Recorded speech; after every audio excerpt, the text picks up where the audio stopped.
Hi, this is going to be an amateur speedrun for The Legend of Zelda: A Link to the Past. I was inspired to do this after a friend of mine streamed his blind playthrough of this game recently, which is kind of a rare thing, to be able to see someone's unspoiled reaction of this game that just about everybody knows. So, there's no particular reason to register a short name here, other than just to save myself time. Going by speedrun.com rules, not that I expect to submit this run, but, hypothetically I could. Their rules say timing starts on file select. It's not very specific. It just says timing starts on file select, which I am interpreting to mean as soon as you press the button to select a file that has been created. So anyway, skip through dialogue as quick as possible. That little noise that you hear at the end of it means you can press a button. I'm not opening that chest. We'll see why in a bit. This particular ledge is weird. Link sometimes doesn't want to jump off it. I have to wiggle to the side just a little bit. No other ledge in the game behaves that way. Anyway, so, for commentary purposes, I'm going to assume that pretty much everybody who watches this is pretty familiar with this game. So, let's see, the route that I'm following here, this is, all items, no major glitches.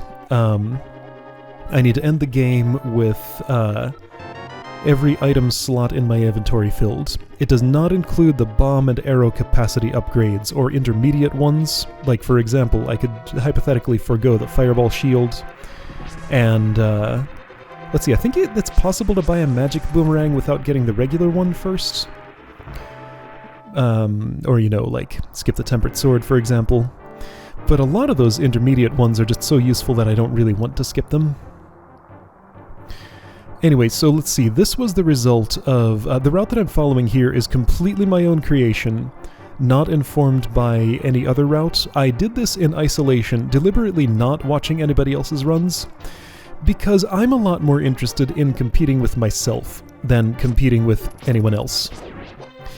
I try to manipulate that guard to drop the key close to the door. It doesn't always work. Sometimes I can get it, sometimes I can't. Sometimes he hits me. I guess I got enough practice at the early parts of this that he usually doesn't anymore.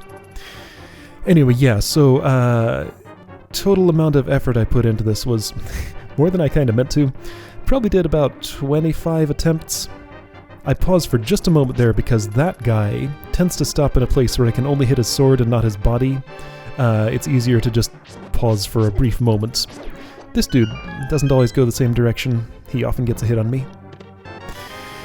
Anyway, so having skipped the lamp back in Link's house allows me to put the boomerang in my hand when I open it from the chest there. It could have come in handy. It did kind of come in handy for that key just because I missed picking it up with my body. It didn't come in handy as much as I expected it to, but theoretically it could have. Anyway, right, sorry. I have a lot of things to say about what's going on, so I'll tell you about how the route was developed later. The Flail Knight over here takes 8 hits, charged or uncharged, with Link's default little sword to kill, or 2 pots. Pretty sure the pots are quicker. Boomerang can pick up Big Key. He walked far enough over to the left that I didn't need it. If you don't get the lamp in Link's house, it can appear in at least 2 other chests. One of them is the one that's just to the east of where you get the sword. The other one is here. This is slightly closer than the one in his house, and by delaying it until then, I can pick up the boomerang and have it in my head instead of the lamp. I don't need the lamp in my hand for a good long time now, so the boomerang's more useful. Sorry, anyway, that green knight down there in the room with the Flail Knight often gets in the way. He happened to walk away at the start, so I decided not to kill him early. If he gets in my way, I'll kill him, and he got in my way, like, between the first and second pots there, so that's when I did it. Anyway, so, right, just walking out with Zelda now. Right, so I'm a lot more interested in just self-improvement. I wanted to see how far I could get with this just completely on my own. Now that this process is done, I'll probably look at other people's runs just out of curiosity. I have no real expectation of improving this further. So out of the, 25 runs or so that I attempted, maybe 6 or 7 actually got to the end. There were some pretty significant failure points that I had to route around. No reason to fight those if I can just avoid them. They were nice to me during this one. On this run, things went extremely well, except for one particular spot. We'll see when we get to it. It won't be for a couple of hours. Yeah, almost everything in the first, 90% of the run went just absolutely perfectly. Like this was the dream run until a certain spot. And even after that certain spot, it was still good enough to be worth keeping. So anyway, there are a lot of little movement techniques I'm doing here. Things will change a lot when I get the Pegasus boots. That's obviously one of the very first items I want to route to, but have to do the sewer stuff first. Ropes, which are what those snakes are called, can decide to be nice to you. They were semi-nice there. I only had to hit them twice. Sometimes they'll move in a way that I don't have to deal with them at all. Sometimes I have to kill 4 of them to get through there. Just depends.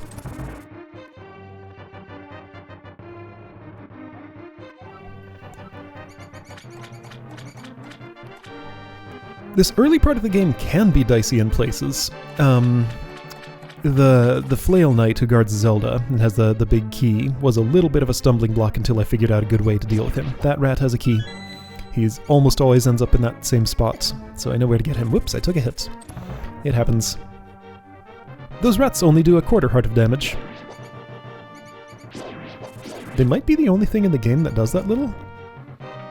Because you have to take 2 hits from one to see any impact on your life at all.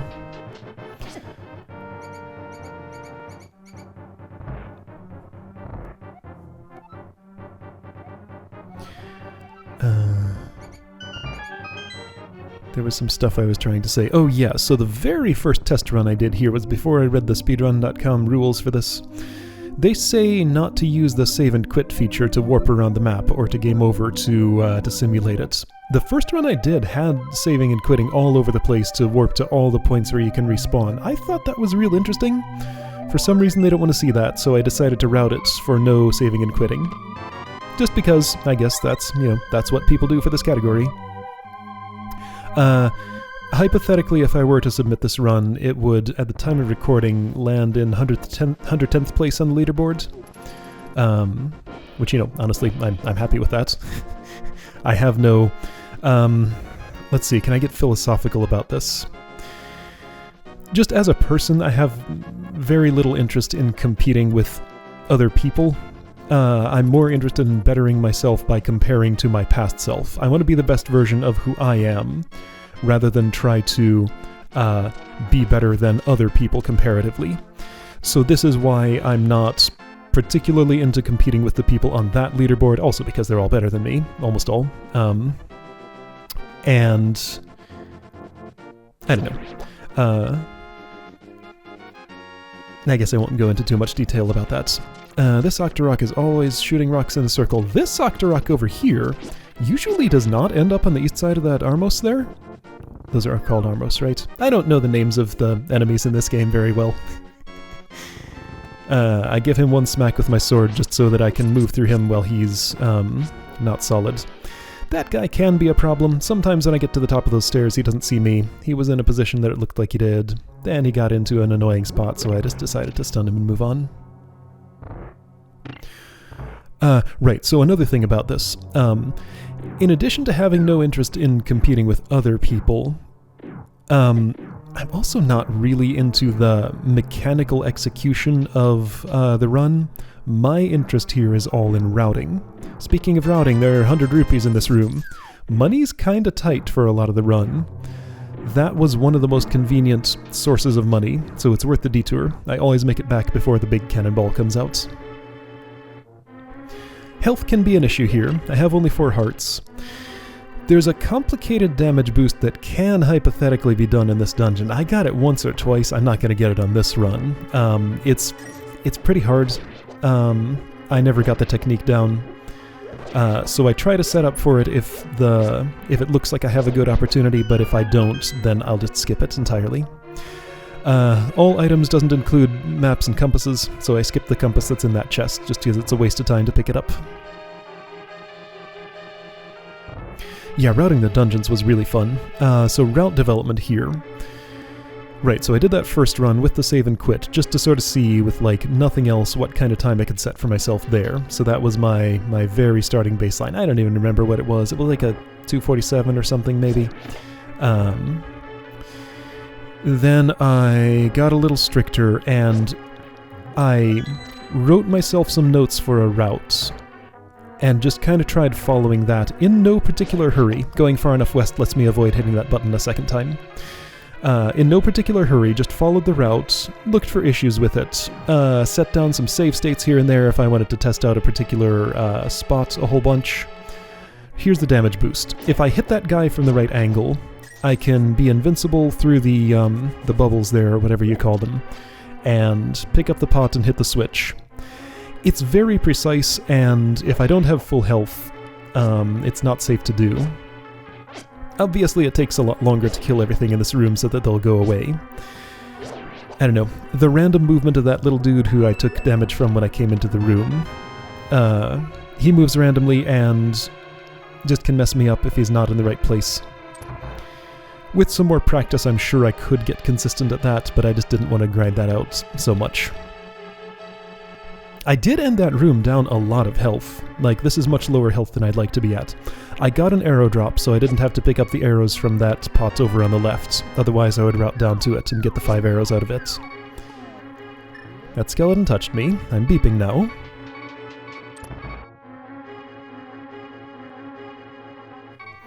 It's fine. Don't worry about it. Don't need magic for quite a while, but you get one out of that pot just in case you want it. This thing bounces in a very predictable way. Just dodge to the south, and I'll miss it. I think at that level of health, if one of those had touched me, I would have died. I was happy to get the heart out of the pot. I did need to take my health seriously during this run. Like, I can't just ignore it. It's easy in a speedrun to just think, oh, health is a resource I just don't even have to think about. I'm good enough at this game that it's not a problem, right? No. There are plenty of places where I get in a pinch health-wise and have to really think about it. Theoretically, I think it's possible to kill these both in one cycle. Maybe not. I don't know. I've never done it. I always have to let the one go to sleep and come back. Arrow refills in this room. I need to be almost full on arrows. My capacity is 30 at this point. In order to have enough for these. Just earlier today, I watched what a real speedrunner looks like when they fight this boss. It's pretty impressive. It is a heck of a lot better than this. I get some misses. I end with almost no arrows. Again, mechanical execution wasn't really the point of this. I only lose like a few seconds from having a so-so fight with those. My interest is just in getting the routes worked out and figuring out where I need to go in the world at what time to save the most time that way. So anyway, with first dungeon down, I can finally get the Pegasus boots. Everything becomes a lot faster. My first several runs, I didn't realize I could just jump off the west side of that, and I was just traipsing down those stairs, slow as anything. I'm sure there are a lot of unoptimized parts of this, just because I was only going to spend so much time on it. Long conversation like this. Sorry, long conversation here. In long conversations like this, I'm just sort of trying to time my button press, anticipate when the bidding noise at the end happens, so that I can skip to the next line. I don't like to mash, it's not comfortable. I like to just time a button and hit it once. So another short little detour here for some rupees, and bombs. I didn't have any bombs. If I get a bomb drop, theoretically this could be skipped. Nah, I'd have to get like 2 bomb drops on my route. No, that's not true. I would only need 1. Thinking about it, yeah. But I need the rupees anyway, so I would come there regardless. Opening the bomb chest's a little slower than the rupee chests because Link always has to say, you can pick up a bomb you just placed, press the A button, every single time. So I don't really like to open bomb chests. Yeah, getting a bomb drop would be more optimal there. Anyway, so Pegasus boots. When using these, I try to use sloped surfaces like that to slide myself along. There's a little bit of a charge up time, so obviously I don't want to be charging up too much. I always want to be dashing, or if there's diagonal movement, then just do that without thinking about dashing. It's kind of fun. Like, that was one of the parts of the mechanical skill that I enjoyed doing, like optimizing my dashes. This is how, in almost the entire rest of the game, I'm going to be getting around, just like that. So anyway, after that we can do some side quests and stuff. All items does mean I need all pieces of heart. They're all over the place. Here's another place while I'm waiting for this bomb to go off. Not that it's that quick, but while I'm waiting for that bomb to go off, I work on the block pushing puzzle, get some rupees out of there. Because I need them. It's entirely possible there would be a more convenient spot. Right, so short enough Pegasus dashes. That one from the chest over there was pretty questionable. Like I just walk my way up there. Since it has a charge up time, short enough runs are probably quicker just walked. It's hard to tell though. So that was one of my 3 bombs. Over here I'm going to use another one, but I have another opportunity to get bombs. This little bomb cave right here. By habit I always open this chest. I'm now thinking about that. Maybe I don't need to. Another thing about bombs. They take a bit to go off, so whenever I'm going to be placing a bomb on a wall, I try to put it down as early as possible, pick it up and throw it, so that right around the time that it's exploding I can be going through the wall. Can also multitask with opening the chest like I did there. Also, if I can line myself up with the Pegasus boots right before the bomb explosion ends, then I can dash through it and get through quicker. So anyway, first bottle here. Gonna get a bunch more town business done. It's actually not that much. There isn't all that much you really have to do in Kakariko. Just a few things. Quick trip through gets you pieces of heart. Bug catching net, 2 bottles. Book of Medora, I guess. Let's see, another piece of heart, and then you're done.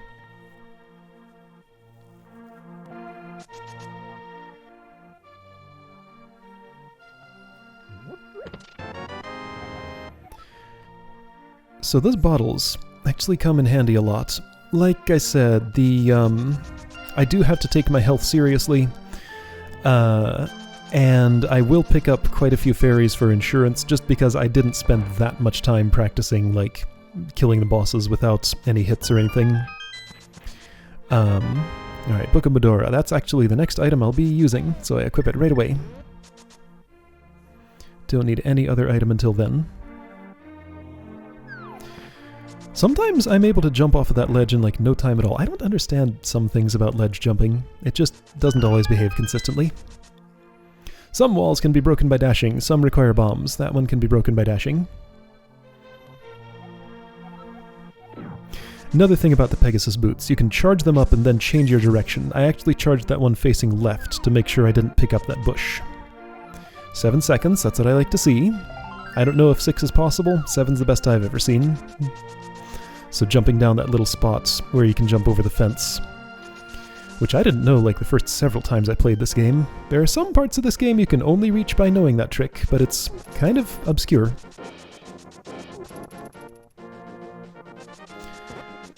Alright, so I think desert's next. Yeah, first part of this game, pretty linear. Plays out as intended mostly. Dark World's a little different. There was a soldier in that grass. That's not what I want to see. If I am a little further east, I avoid dashing through the water, which slows me down slightly. There's also a way to dash through the grass that'll slow you down, like if you're just slightly too far to the south of a tile, you'll be dashing in grass that your sword will not cut. So I try to avoid that.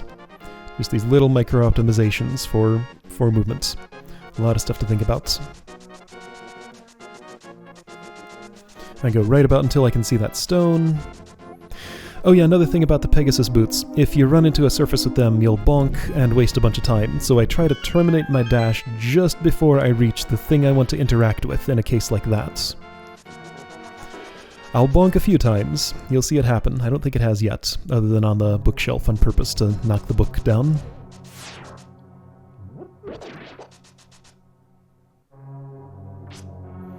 This antlion monster kind of pulls you into its nest if you get too close, so I have to actually kill that one.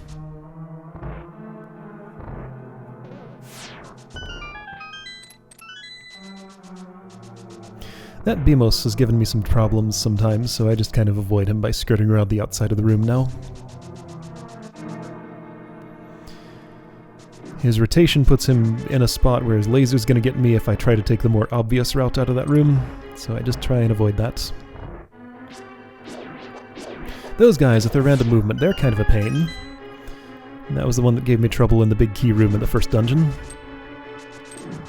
Sometimes those cannonballs are in the perfect place where I can just dash through. It's hard to have the reaction time to know whether they will or not. Like, I thought I was going to get through there, but then I didn't. So either I gamble on it and maybe take a hit, or just slow down and dodge a bit.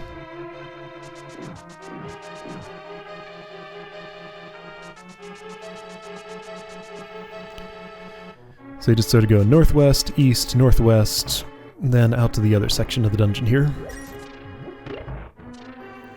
Picking up that pot on the way to that prepares me for a dash out of the room on the way back.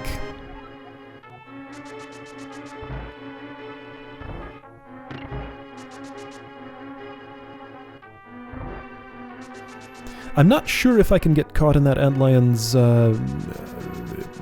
sand whirlpool, whatever you call it, while it's disappearing. I don't chance it, I just go to the south of it. Again, stuff like that is, you know, questions I would answer if I had spent more time refining my run, but 25-ish runs was enough. Gets kind of disheartening when I have like a whole bunch, and right around this area, there's a common death spot for me coming up. 2 of them, actually. Southwest for the first key. Dash until all the movement would be diagonal, then terminate the dash and just walk, because you can't dash diagonally.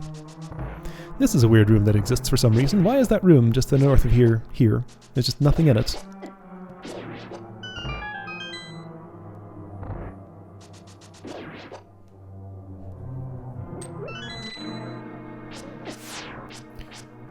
That guy was in a terrible place. I couldn't hit him with my sword for some reason.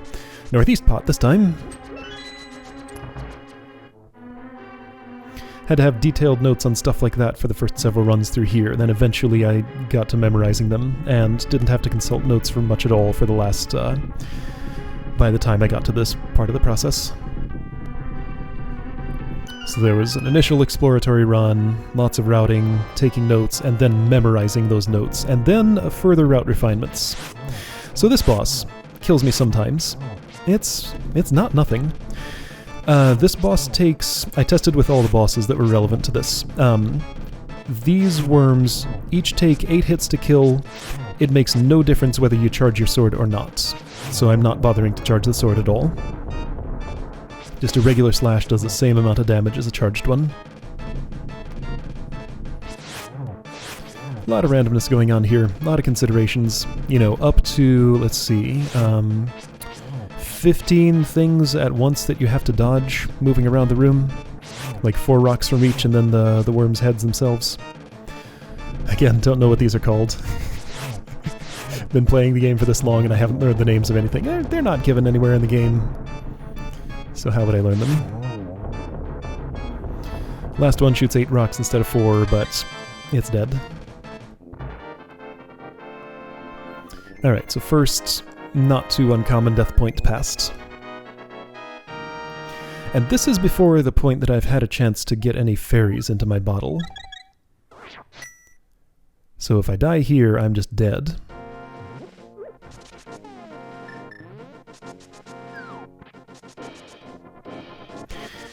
So next thing, there's a piece of heart in a cave over here. Never really figured out a good way to navigate the cactus there, and that thing came out of the sand and hit me. That doesn't usually happen. Alright, so here I think I'm going to do the bomb thing I was talking about. No, I forgot to. Usually I want to place the bomb as soon as I enter that room, pick it up, throw it at that, and then dash through as it explodes. But I just forgot to do it on this run. I think there will be a better demonstration of that later.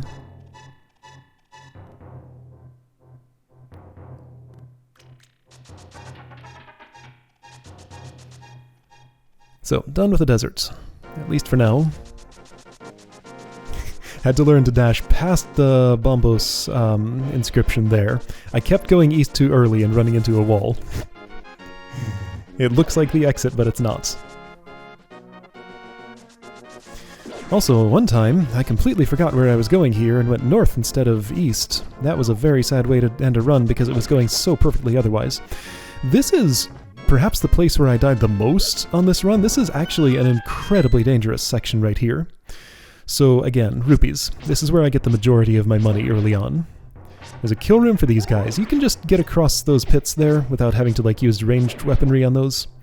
These guys move randomly and it's a pain. I wanted that money and I didn't get it. I don't have to rely much on random money drops, but it's nice to have them. They smooth out things a lot. So 40 rupees in chests here, and this guy gives you 300, so this seemed very worth routing in. Also a bomb refill there. I'm not certain whether I need that or not, but again, it's nice to have it if I misplace a bomb or something, just in case. Having only 2 on me just doesn't feel like enough. Those crabs do 2 hearts of damage each. My last run right before that died in... before this one died in this section, I think. So I was being extremely careful not to be touched by those ever. They're very deadly.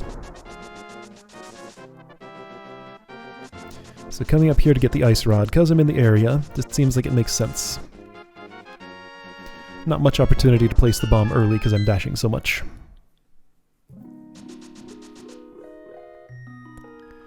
So ice rod here.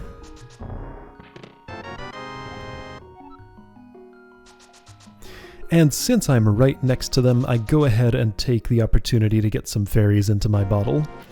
I could probably forgo this and be okay, but it's useful insurance. It just doesn't feel good to be running around without fairies.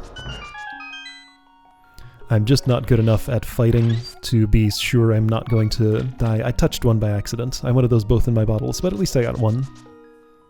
One's enough to make me feel okay about stuff. Alright, so watch out for the crabs. Very dangerous.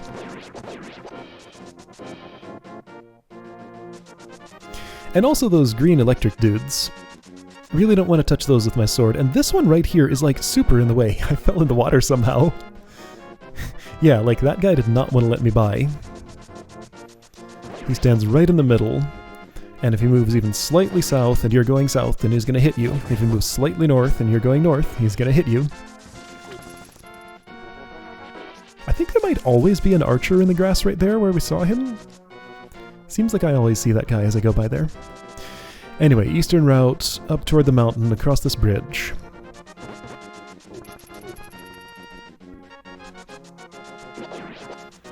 Pretty soon we'll see one of those last-minute route changes that I made here. Yeah, it won't be that soon, but it'll happen. That tree right there has apples in it if I dash into it. There have been times when I needed those, like I'd come back from Lake Helia with quite a lot of hearts down, and yeah, like I guess the crabs would have touched me. These 2 soldiers are very aggressive. They didn't happen to spot me that time, but usually those give me a lot of trouble. Anyway, yeah, so sometimes I have to eat the apples to get my health back. Health refills, not all that frequent here. Usually just happens after killing bosses, or if I happen to be able to route by a fairy room conveniently. When this old man is with me, my Pegasus dash still works, but it goes at the same speed as my normal walking speed, because the old man cannot keep up with me dashing. There are several followers in this game. They all have different properties as far as jumping off ledges and using the Pegasus boots goes. I don't know what this guy's ledge jumping properties are. There aren't any ledges around when he's following you. But I do know he makes the Pegasus boots very slow, so I don't bother trying to use them in that section. Fortunately, it's short. This is the worst enemy in the game. That little thing that turns into stone when you hit it with your swords. If you hit it wrong in the wrong place, you just have to wait for it to come back so you can get past. Really do not like them. Also, I'm invincible while he's walking into that cave. Big boulder falls on me, I don't feel it at all. Also invincible when I'm bonking from the Pegasus boots. Those boulders were not nice to me.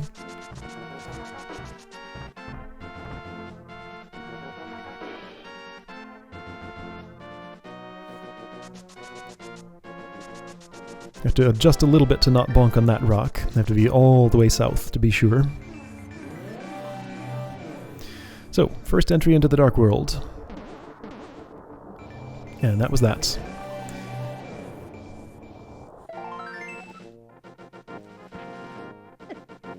Yeah, see, so even when they're not in stone form, If you're invincible and walk into them, they're still solid. Some things go kind of bad here. I arrived here with not much health, mostly because of the boulders. Oh, hey, I just realized I could boomerang that key without having to ever hit that switch. Oh, okay. Small improvement I could make, because I do want the boomerang equipped for this. Where does it happen? There's where it happens. Okay. I had a fairy. This was going to happen at some point. That was a fine time for it, honestly. It'd be better if I arrived here with more health or just didn't take any hits, but, you know, that was going to happen. Just got it out of the way there. So this is the first tile floor room where you have to actually wait for them. So I just get some target practice in. This is a fun process. It just goes on for a lot longer than you want it to. Like, I'd be ready to be done right about now, but it's only halfway over.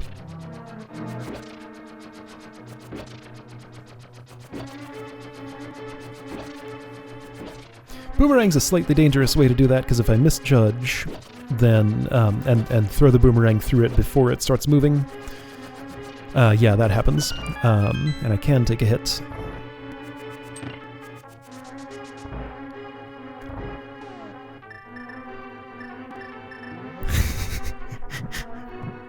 Selecting items in the inventory is hard, okay?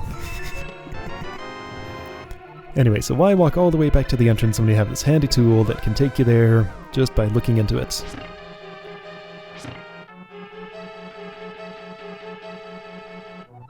So this is a kill room. The quick way to do it is to push all of these into holes.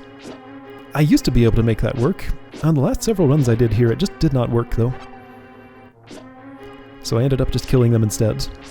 Also, I wanted to switch on blue. I was trying to remember. Usually I switch it before I go up to this floor. If the switch is on orange, then I get access to many pots full of hearts on the top floor. However, having it on blue gives me a much quicker route up here. Okay, so let's talk about this gap here at the north end of this room. I have heard, and actually I have seen now, that there's a way to jump over that by using a bomb to blow yourself up. I could never get that to work in that spot. I tried to do it, but it just did not work for me. So I just go around, since it's not that much slower, and it's reliable.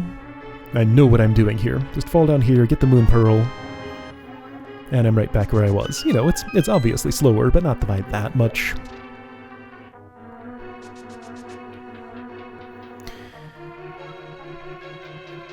But I did rely on a bomb jump later in the run. We'll talk about that once it happens. Right, so those pots have to have the switches the other way to access them.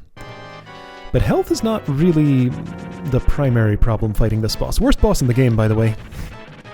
The one I fought before, I'd say it was the second worst.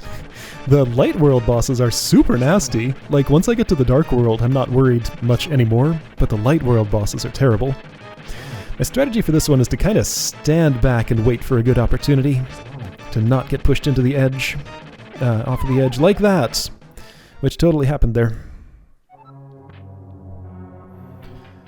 So he heals fully, and you have to restart the fight. Not an enormous time loss if it only happens once, but it sure is annoying. So yeah, stand back, wait for a good opportunity, which is really hard to judge, because this guy's movement is so random.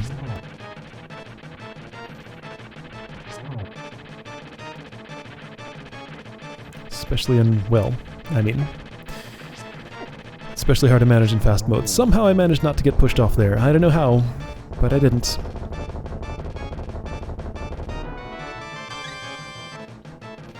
Alright, so light world boss is down.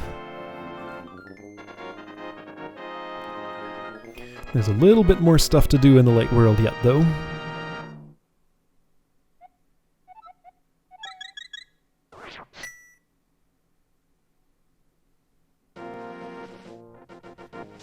So right, this is one of those spots where I totally would have saved and quit if it was available.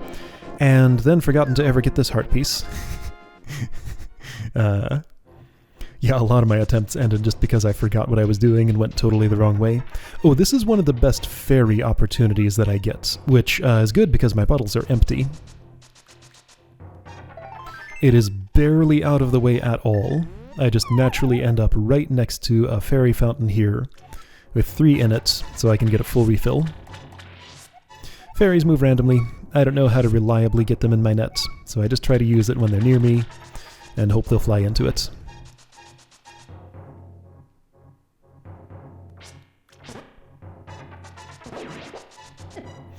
Obviously, the optimal way to do this would be to be practiced enough that I never need any fairies and bottles, but I didn't want to spend that much time on the mechanical skill aspect of this. Just wanted to do the routing, and then perform it and see how well it did. Not much opportunities for dashing here. Holes all over the place, diagonal movement all over the place. This room, though, is perfect for it. Long as you terminate it before you bonk and fall in that hole, which is totally what will usually happen there. So conveniently, this puts me right next to the... What are these woods called? Whatever it is. That guy has an enormous hitbox. It's so easy to get hung up on him as I try to move by. It's like way bigger than the space he actually takes up on screen.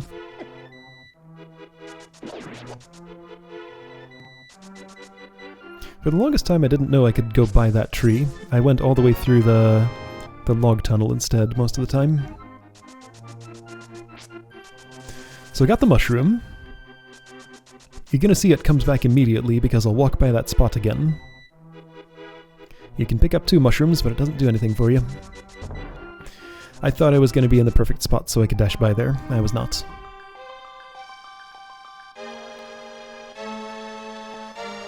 Alright, Master Sword.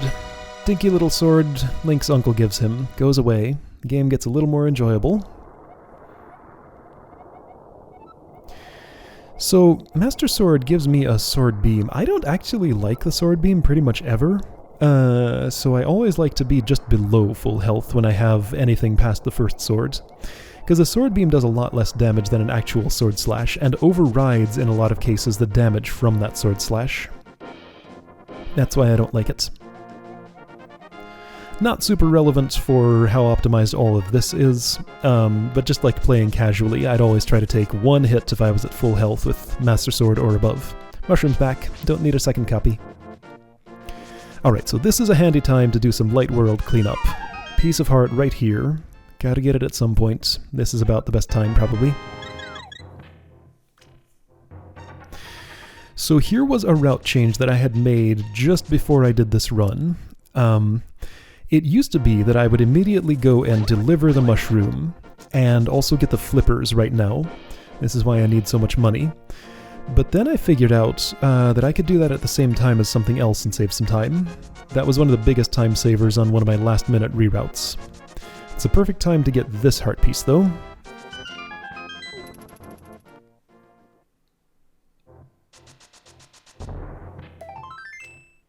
It's real hard to know when to stop dashing if I'm doing it up the stairs, because he goes real slow up the stairs, then suddenly very fast. So I'm probably better off just not trying to dash up the stairs, but I still sometimes do it anyway.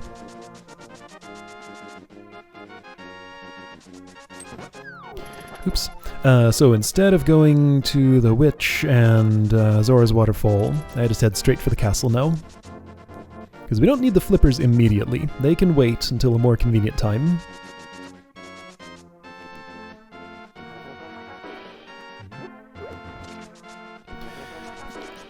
This guy here is surprisingly tough. I made sure to be dashing in that spot so that I could go right through him. Yeah, so some kind of serious enemies coming up here in the castle. I had a tendency to underestimate them and get caught off guard and take like a lot of damage here. This is actually a kind of dangerous dungeon. In fact, this first room here coming up is pretty serious. So these 2 dudes in here, Return of the Flail Knights. 8 uncharged Master Sword hits, 2 charged ones, so I definitely want to charge, but their flails protect them and hit me, and it's really hard to get those charged hits in. So this guy gives me a lot of grief here. Eventually I corner him and hit him with that. These 2 can be kind of a problem too. And once a guard is inside you, it's hard to get him out to a position where you can hit him with your sword. Because, like, when they're inside Link, his sword doesn't reach to inside himself, so I have to get some distance and then turn around and hit them, which is hard to do when they're centered right on me and moving that aggressively into my position. So I just don't want to end up in that situation in the first place if I can avoid it. There's a room very similar to this in the Palace of Darkness, and I sometimes confuse the two and forget which way to go in the maze.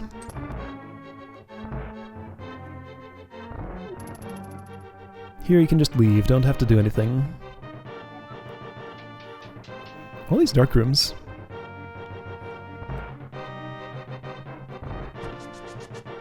Charge fearlessly into the darkness, almost get pushed off. He just fell off on his own somehow. That doesn't usually happen. This archer has a key. If you Pegasus dash into locked doors, sometimes you bonk and sometimes you don't. I'm not sure what determines it. It might be whether the thing behind it is a stairway or not, so it might be that I could have charged into that one without bonking. Further testing needed. I say that, but I honestly don't expect to improve this time ever. Like, I'm completely satisfied with this as it is. This was as far as I wished to push this. Pots do a lot of damage. 2 pots to those guys will kill them, but I didn't hit the same one with 2 pots, so I still had to give him the 3 hits. Nothing to do here, just leave. So yeah, I didn't usually die in the castle, but I would often take a lot of damage and maybe sometimes have to use a ferry, wasting a bunch of time. So I was trying to be a little bit careful here. Alright, Aghanim time. This guy has a lot of randomness in his fight, and there's nothing you can really do about it. Just have to hope he'll be nice to you.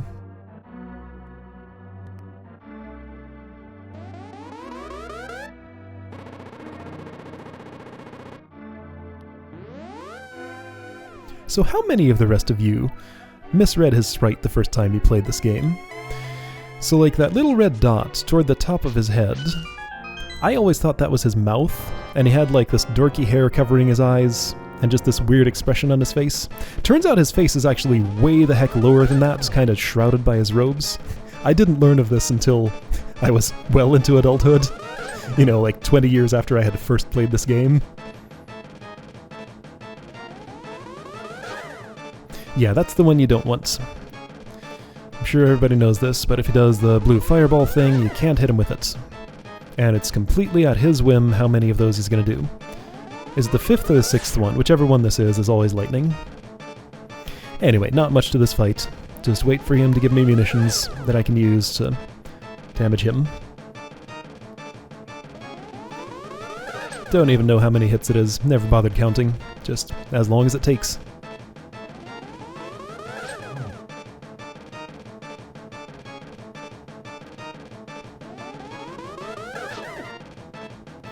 I'm not standing in a very good place for that. If I stand in the right place, I won't take any damage from the fireballs. It doesn't matter, though, because I get a health refill after him.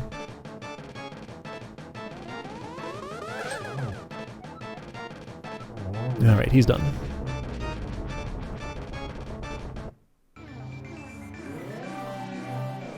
So, Dark World.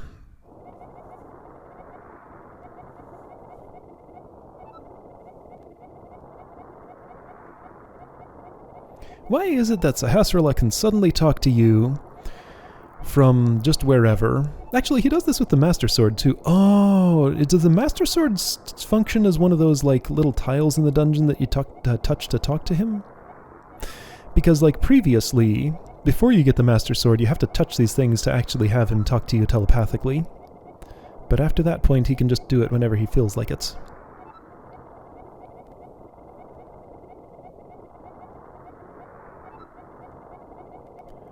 Anyway, bunch of text. The Palace of Darkness should be your first goal in this world. Nope, got a lot of other business before then.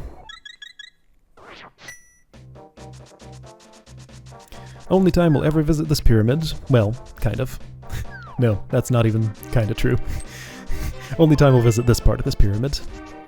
When I was saving and quitting, I came here all the time. But since this route doesn't involve that, that's the only time we have an opportunity for that. So we go north here. The Quake Medallion. was a thing I had a whole lot of trouble routing. I just didn't know where the heck to put it, so I decided to get it out of the way as early as I could in the Dark World. Then eventually I realized this involves going to the same area where you get the flippers and the magic powder, so why not do them both on the same trip? It involves a little more magic mirroring, but that's okay. It's quicker than making 2 trips to this area. So give her the mushroom, come back for later for the magic powder. I don't know how much later counts as later, but I just know that if I do my business up here, it's enough later, and that the powder will be ready when I come back. So yeah, only have to go through this screen once in the Dark World if I get the flippers this way. So Quake Medallion, flippers, Waterfall of Wishing, all that stuff, magic powder in the same trip.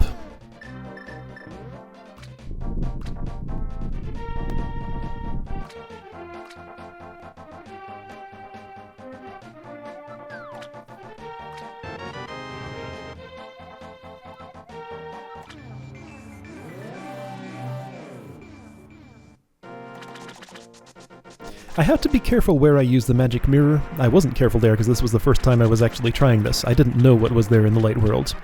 If you land inside a stone or inside a wall or something, then you just mirror right back to the Dark World again. And it wastes a bunch of time, you have to reposition and try again.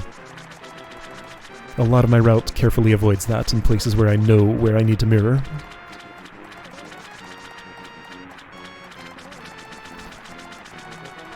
So not much to say about Zora's Waterfall, just gotta have 500 rupees by the time you come here, but realistically I actually need 610 rupees by the time I come here, because immediately after that, after this, I have another 10 rupee and then 100 rupee fee coming up. And then some other ones shortly after that. So I want to have right around 660 here. I had only 650, so I was thinking to myself, 650, better hope for some rupee drops. So if any enemies drop a blue or red rupee, I was definitely going to go for it after this point. Because yeah, I really want to be at 660 at this point. Because the flippers are 500, then Kiki takes 110 total. Then it's... is it 50? No, it's only 30 for the Village of Outcasts treasure game. First, the Waterfall of Wishing. Is there a place you can buy the magic boomerang? I want to say there is, or is this the only place you can get it? Maybe you can get it at the other place where you can do this in the Dark World later. So if I didn't want the fireball shield, yeah, okay, this might be skippable now that I think about it. It's a little faster to wait. It's like 4.5 seconds before you can throw again. It's a little faster to do that than to leave and come back, so she'll let you throw again. 1 right for boomerang, 3 left for the shield, but I always make sure I'm pointing to the right thing because it wastes a lot of time to throw the wrong item. Yeah, so that's an upgrade you can just completely skip because the mirror shield replaces whatever you have before it. But I like to have the fireball shield, and it comes in handy in some places.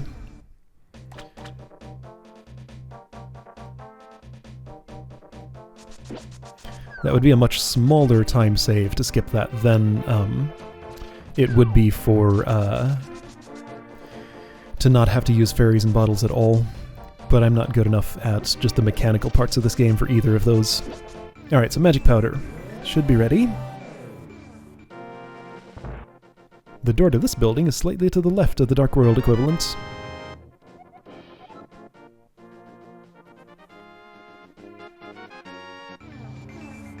So yeah, all the business up here done in 1 trip, so I don't have to make 2. That was a big route improvement. All this time that I was going through this process, I'd be like driving somewhere and, you know, just letting my mind wander, and suddenly this would come to me. It's like, wait a second, if I move that over there, then everything will be faster. So yeah, this process was not just sitting and practicing stuff. There was a lot of just, man, I get caught in that rock so much.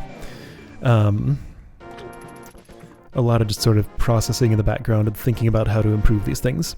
And that's another reason that I just did not want to look at somebody else's route for this. I wanted to develop my own and go through that process, which is the most interesting thing to me. Just to... somehow I managed to bonk on that. How? That shouldn't be bonkable. But somehow it is in that one little spot. Anyway, yeah, so routing's fun. I like to do it. Didn't want to spoil myself with somebody else's routes until I had made my own.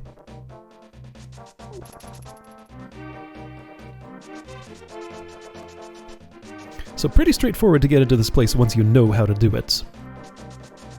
A little harder when you don't know.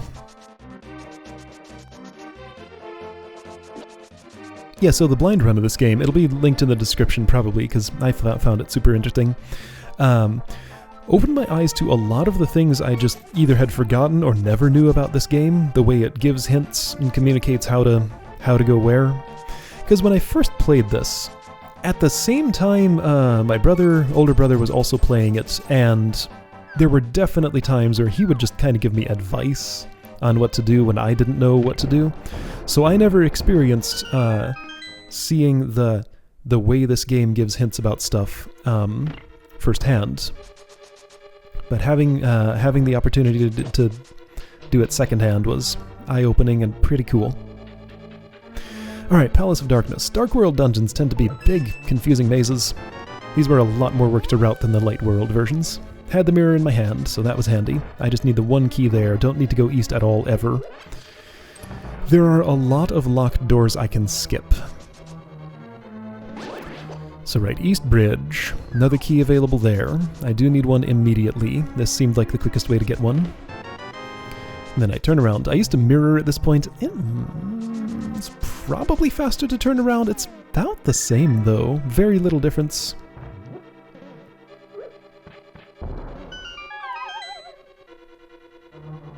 Another pre-cooked bomb there. It's easy to miss that, though. Have to know the distance that it'll land at when I throw it.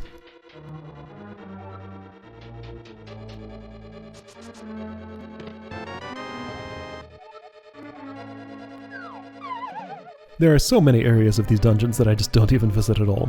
Like, especially Ganon's Tower has this entire huge maze in it that I know basically nothing about. I know it exists. I would be completely lost if I ever went into it, because it's just completely unnecessary. You don't have to go there, so I don't. Those can be turned into fairies with magic powder now that I have it. I'll take advantage of that later, but I'm not currently in need of fairies. I learned, during this process, I never knew this before, but you can also turn the little, oh, I had no arrows there, that's right. I was super low on arrows. Was a little worried about it. I was hoping there were some in that pot. There were. Yeah, I always end up pretty short on bombs and arrows because I never really stop to refill them. Just whatever is dropped incidentally, or I get in pots at the last minute is what I have. Yeah, I only have 3 bombs. I need to use one here. So while that was going off, I picked up some refills there. Right, sorry, so I learned during this process that not only those red and white bubble enemies can be turned into fairies, but the little puffs of magic that turn you into a rabbit also can. I never knew that until I had started this process. There's a spot where I'll be doing that later. Very convenient place where you can get one of those and a bubble at the same time.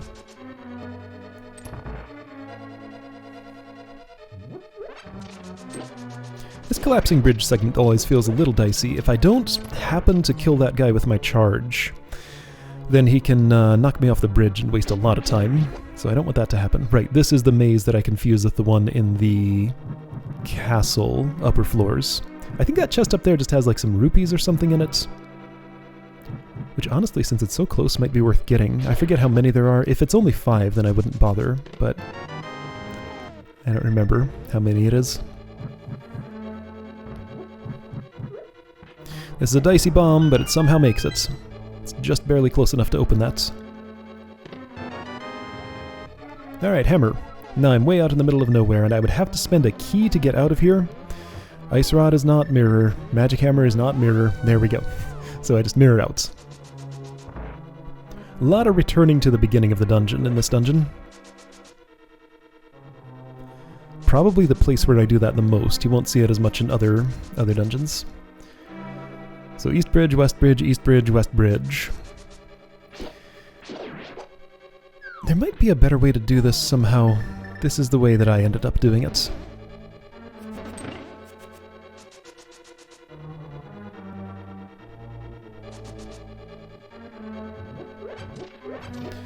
Little bomb refill there. That's actually mandatory because you have to get to that switch. Handy heart refill in the pots on the left. I forget if I went for it on this run. Looks like I did. It's barely out of the way. The boss of this dungeon's a little bit nasty. Or can be, at least. So I wanted to go in with full health. This room repeated. Almost exactly the same. I guess the addition of the statues in the upper left and upper right. Since I have the bow in hand, that's a preferred tool for that, and it's required for this.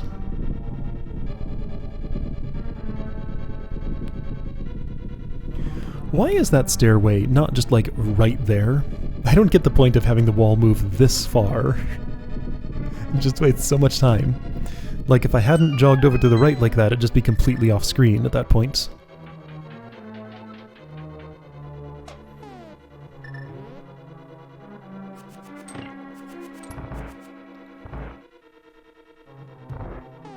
Turtles. If you hammer these when they're flipped over, it one-shots them. Tempered sword does too. Technically it's possible to have the tempered sword at this point, but I would have to go way out of my way to get it. Because you can leave the dungeon as soon as you get the hammer and you go get the tempered sword right away. Have to do another whole dungeon first, or at least to the point where you get its treasure, but it does make killing the turtles more convenient. And the boss too. He takes half as many hits, but it doesn't even close to justify the time loss doing it. So right, another major routing decision. I am a huge fan of the Tempered Sword. It just makes everything feel so much better in the entire game, so I get it extremely early. Again, it's a skippable item. You could go straight from the Master Sword to the Gold Sword, I'm pretty sure. But I would not skip it just because, like, it smooths everything out so much. It's kind of like my favorite upgrade in the entire game, honestly, for the amount of convenience it gives. So yeah, I'm sure a real speedrunner would skip it entirely, but I'm not a real speedrunner. I just do this for fun. Anyway, so that boss was extremely nice to me. He has a fireball attack that he'll usually use once or twice, but he did not even a single time. So that went about as well as I could have ever expected it to.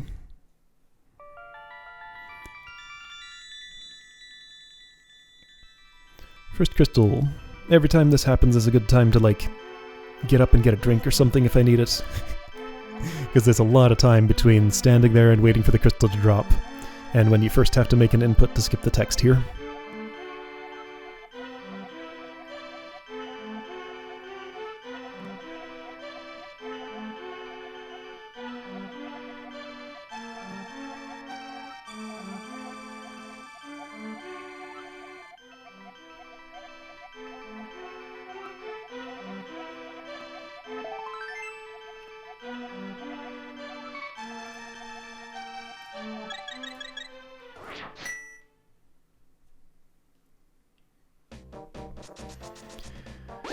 Alright, so quickest way I know to get out of here is to charge to the entrance of the hedge maze, and mirror right there. I have to be kind of careful about the exact spot, because if I'm a little too far left, then I'll just be inside that cliff and go right back to the Dark World again. This guy's a jerk. A little hard to get him off me. I talked before about how hard it is to get out of a guard once he's in you. You can't dash because taking a hit interrupts your dash charge up. And if you walk, they walk almost as fast as you. So you're stuck walking away for like a really long time. Yeah, like this. Ah. So annoying. Now that I have the flippers, going this way can be shortcut a little bit like that, which is nice. First time through here I didn't have that option. Yeah, so I guess the light world just gets a lot more dangerous once you go to the dark world for the first time.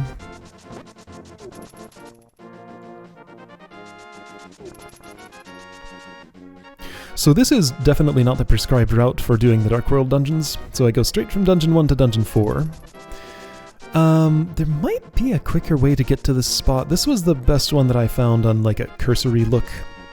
I should check again if a different part of the forest that I could get to quicker connects to this.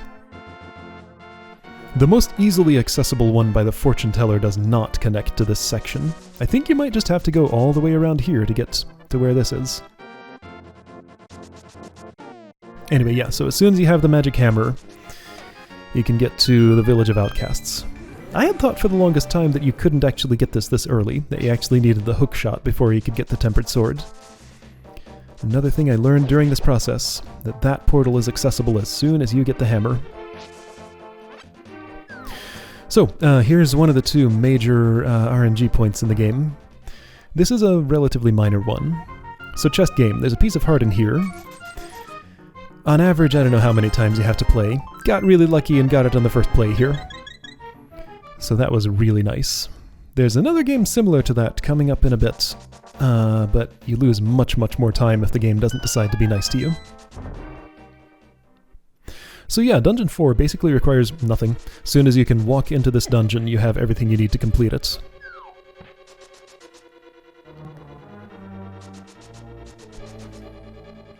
Always a favorite to do early because it gives you the Titan's Mitt, which allows Tempered Sword to be gotten.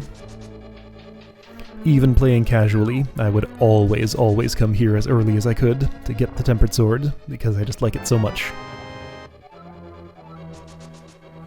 Yeah, Big Key is just there, out in the open. You just have to navigate a little maze to get to it.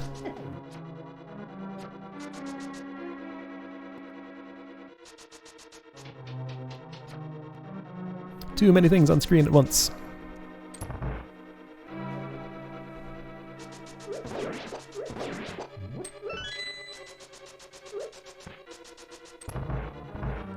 Since this is Dungeon 4, and I have only just completed Dungeon 1, theoretically it's a little above my level, but honestly I'm just so used to doing it as the second Dark World dungeon, second or third.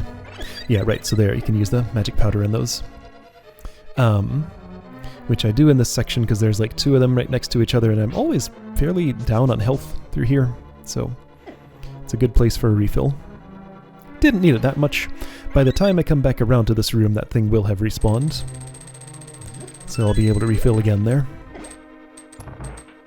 If I do it just right, I can throw the pot at that switch and get up to the top without taking any spike damage. Doesn't always happen though. I really wanted that rupee, but I was already on my way out of the room, because remember, I'm looking for another rupee pickup. Maybe I got some. I'm at 77 after Kiki, so I must have. So not too super worried. Oh wait, no, it was the 50 rupees out of the chest game. Right, I already played the chest game. I forgot about that. I still do need 3 more for the treasure field, which is coming up, but not immediately. Still have another whole dungeon between here and there. So I knew I had plenty of time, but I was on the lookout for money. Yeah, see, that thing respawns by the time I get there. And I needed the health.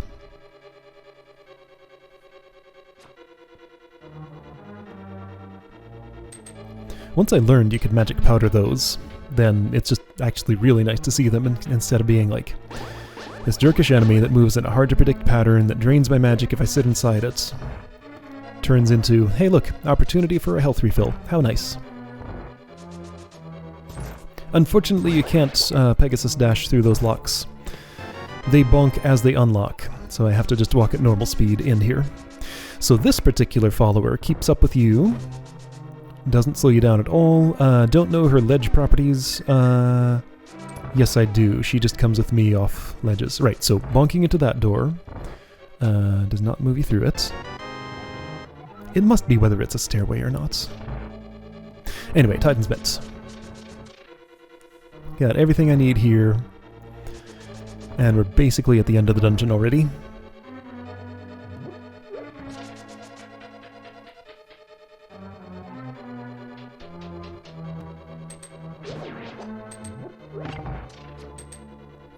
So, Blind, as a boss, gave me a lot of trouble early on, but after some practice he just turned into basically nothing.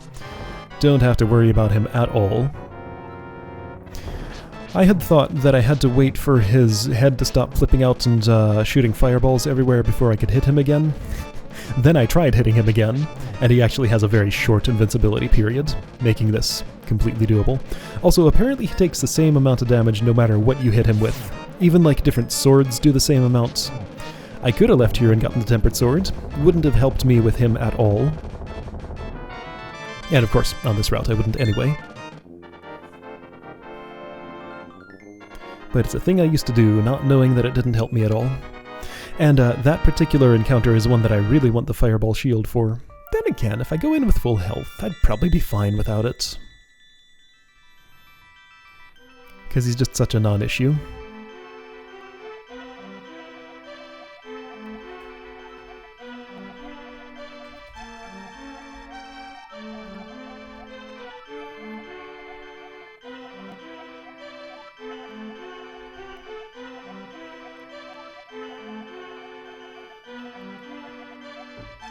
Apparently most runners of this play the Japanese version, presumably the text is shorter there. I'm just used to the US version, so that's just what I play. Even if it's a bit slower. So I routed this in. This was another kind of late change. Treasure field. Can go very wrong and I can run out of money, and it's very sad. I would then have to make this detour anyway for this. There's lots of money sitting around in the village of outcasts. There might actually be a more convenient one than that. I didn't look very hard for one because that seemed like it was more or less on the way. So I just get that 300 rupee chest so that I don't have to worry about money ever again. Though amusingly enough, I do manage to actually come kind of close to running out later because I make a bit of a blunder. We'll see when we get there. So anyway, Tempered Sword can happen now. Had to learn these mirror spots. I'm going to do it right at the bottom of the stairs here. The first time I come back from the Dark World. And then the second time in the same spot, I want to do it at the top of the stairs.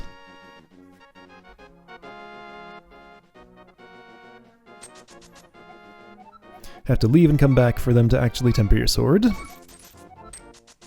10 rupee fee, no big deal, but you know, do have to remember, come out of the chest game with at least 10 rupees if you're not getting the 300 rupee chest in the Village of Outcasts.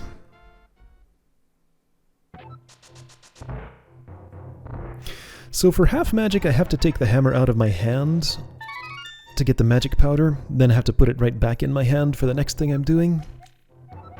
I thought about reversing the order of those two things, but I would have to take it out of my hand anyway to mirror back to the light world if I did the other activity first. I like how Link sticks his hand out when he doesn't have a sword, as if he does. He really wants to stab with the thing he's not holding. And yeah, it's good to have some activities to do here for a little while they work on your sword. Again, just like the magic powder, I don't know the conditions of the sword being finished. I really messed this up. I had a pattern that I usually followed for it. Okay, I didn't really mess it up. I had a couple of pounds in a bad place. 3 of them. Alright, that's fine. Anyway, yeah, don't know the conditions for it being finished, but I do know that it doesn't take longer than the amount of time it takes to get half magic in that piece of hearts.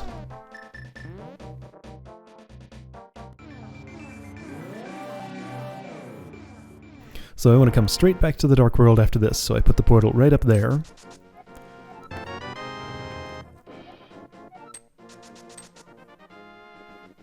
And Tempered Sword, my favorite thing. At least until the gold swords. So, that chest. Time for 4th bottle. So this particular follower, like the Super Bomb, which we haven't gotten to yet, will be dropped off if I ever Pegasus Dash, so I can't do that. Unlike the Super Bomb, I can jump off ledges with it. And it'll actually come along.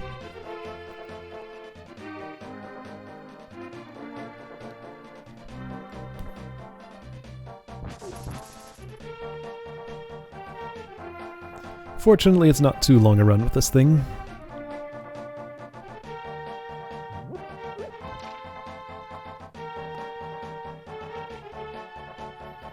And there's another thing I need to get in this area anyway, so it's convenient enough.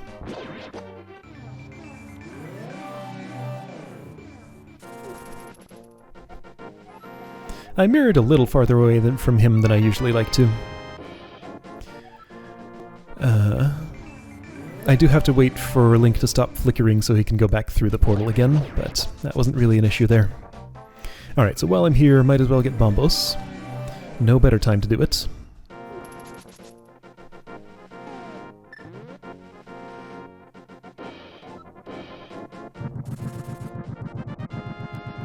Not strictly required to finish the game, but it's part of 100% completion.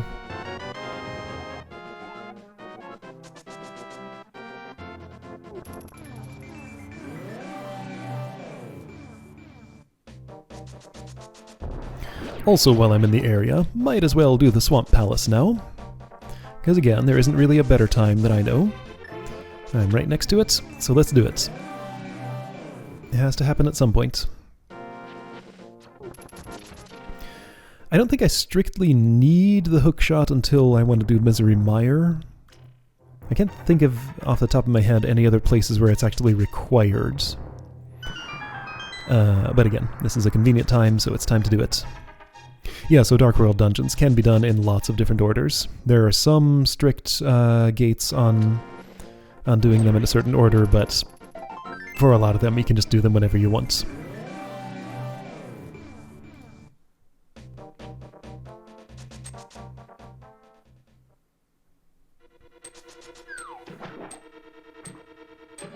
This dungeon's actually surprisingly straightforward. Just had to look at the route once, and then, honestly, not much to it. Just a couple of little things to remember. And the Tempered Sword, which, you know, in the normal progression of the game you wouldn't have, because this is Dungeon 2, and you don't get the Titan's Mitt until Dungeon 4. But having the Tempered Sword just makes everything in here feel so nice, especially the boss. It only takes one hit to take out those little cloud things, whatever they are, the ones you pull away from him with the hook shot, instead of two, and that just makes a huge difference. Even though I know it's slower, just the quality of life improvement is completely worth the time lost for getting it.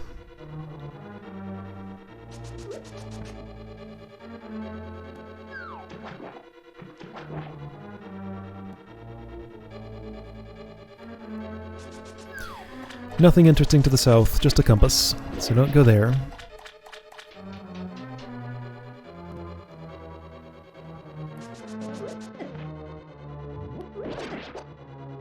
At this point, I couldn't even tell you where the map and compass are in most of the dungeons. I'm so practiced just not even getting them.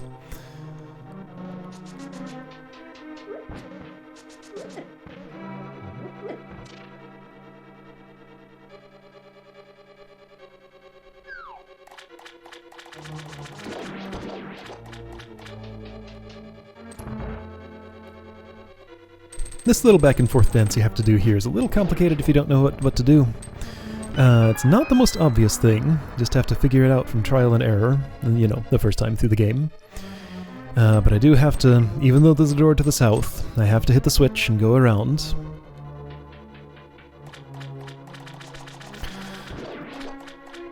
So, hot take, dungeons in this game honestly pretty well crafted.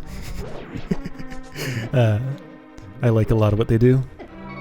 There are a couple of nonsense spots. I just kind of ignore those fire things and go through them. That sometimes has negative effects on my health. I always forget for just a moment that I can just go straight through here and start heading north. Then I remember, no, just push the blocks out of the way and continue. I'm at 1 health.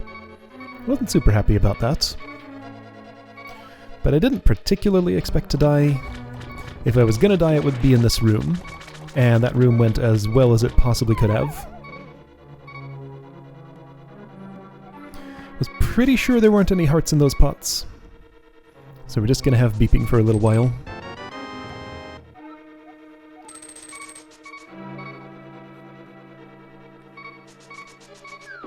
I can hit that with my sword even when I'm in the air. I realized I didn't want that rupee anymore since I had opened the 300 rupee chest. That's a safety. You know, it's skippable if you want to be willing to reset at the treasure field or collect all the money you dig up there or, you know, other things. But I take it for safety just so I don't have to worry about it. Hook shots!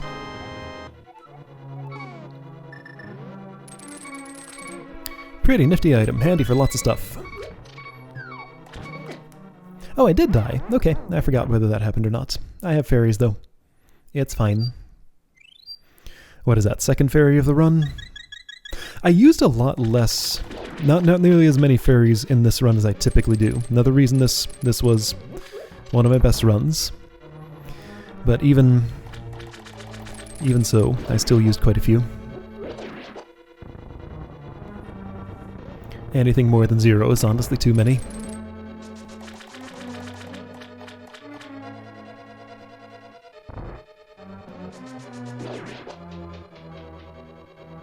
I always found it funny how you can hit those electric guys safely when they're zapping with the metal hookshot.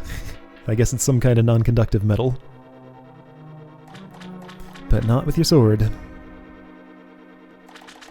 Something I don't know. The gold sword protects against the electricity of the green cactus-looking dudes. I don't know if it protects against those, if you can just hit them with it and not worry. Never had an occasion to try, as far as I know. These dudes in the water are jerks. It's impossible to kill them. And that one sits right on the ladder, and usually hits me as I go by. Sometimes he doesn't. I'm not sure what I do differently. Like, I felt like my movement was close enough to optimal that I should have missed him, if optimal movement would miss him. Look at this. Those things just melt. It's so nice. Just the difference between 1 hit and 2 hits is enormous here. So something funny happens right as I'm about to take this guy to a new phase. I miss hookshot a couple of times, and right as I do that, he's doing his spin attack with 0 of those, so you can't see it, but they're orbiting him, all 0 of them. That's why he took so long to jump. And yeah, 2 charged hits, tempered sword. This guy goes down in no time. I really did need that fairy. I left that with only 3 hearts.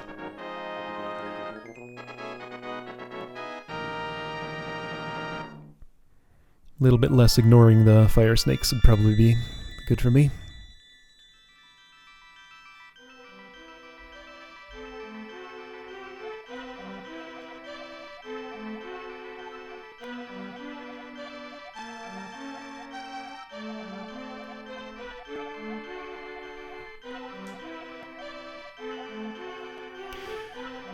I think each maiden you rescue here has her own text.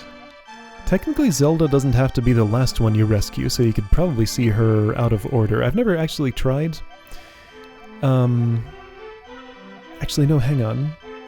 Is it that they have their own text, or it's... Yeah, each one has their own text. So whatever order you do the dungeons in is the order you'll see what they say.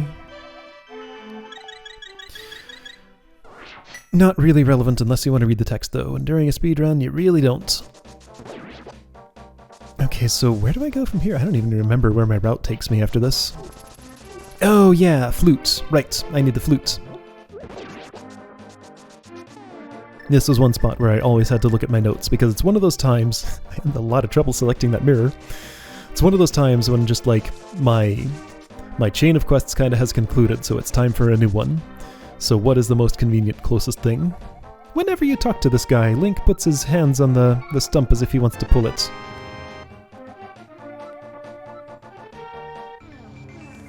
I guess he's leaning in to talk to him. Don't mirror too close to the flute boy, or else you'll get trapped there and then go right back through the portal. I did that on one of my attempts.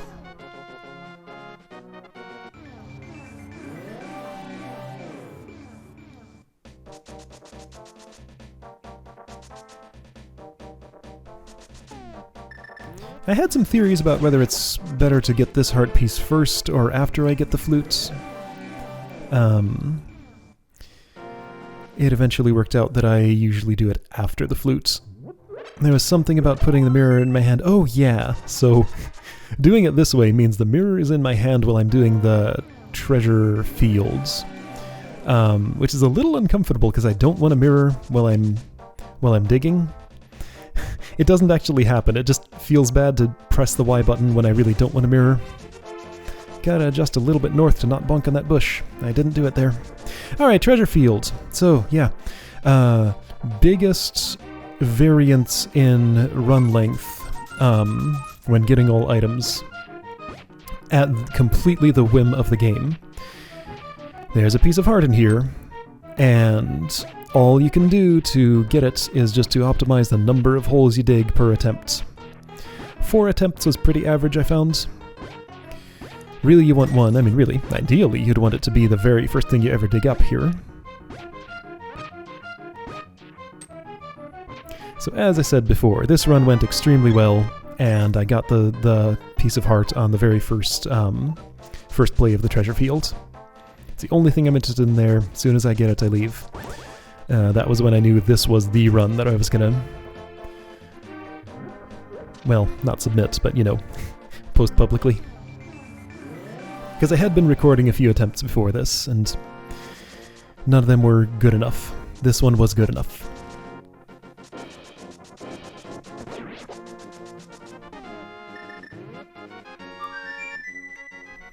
So flutes required before Misery Mire. I think that's the next place I go, now that I have the hookshot and the flutes. But before I do that, I need to get the Ether Medallion. That's right, so I need to make a trip to the mountain. So a route change. I used to, I think right around this point. I'm hammering on the button. He can't play the flute again until then.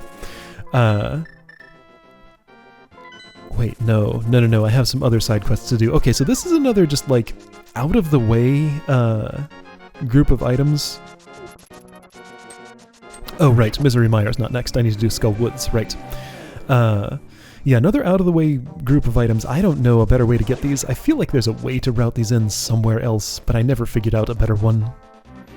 There's no dock there in the Dark World, so I can't make the same shortcut through the water. And you need the hookshots.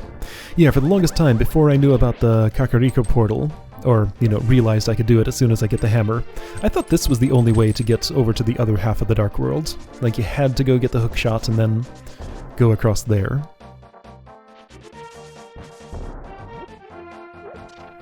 Anyway, yeah, so this piece of heart and the magic cape.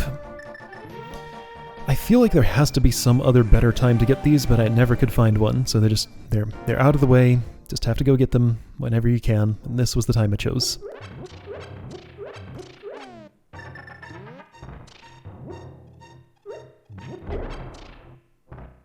That was a mess. I threw the bomb bounced back too far, and and didn't hit the wall, so I had to place another one, then I got hit by it.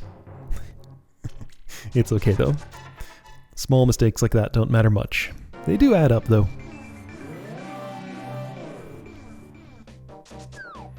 Alright, yeah, so using the magic mirror here is real awkward. I have to use it up on the cliff and then again down here. Because I do need to be in the Dark World at the end of this, and the portal becomes inaccessible if I just jump off the cliff and, well, no, I just end up in the Light World without the, you know, I don't know. I just feel like there's a better way to do this entire situation, and I just don't know it. Maybe this is the best that's possible to do with the circumstances as they are. This does position me real nicely to go for another heart piece that does require the magic cape, so it's convenient that I just got it. Ignore that arrow, go the opposite way. And since it puts me right next to Skull Woods, that's when I do that. There's nothing I strictly need in there until either Ice Palace or Turtle Rock, but I mean those are coming up. We're just about into the sort of just like dungeon rush part of the game where most of my other business is concluded and I can just do the dungeons in order and get them all done.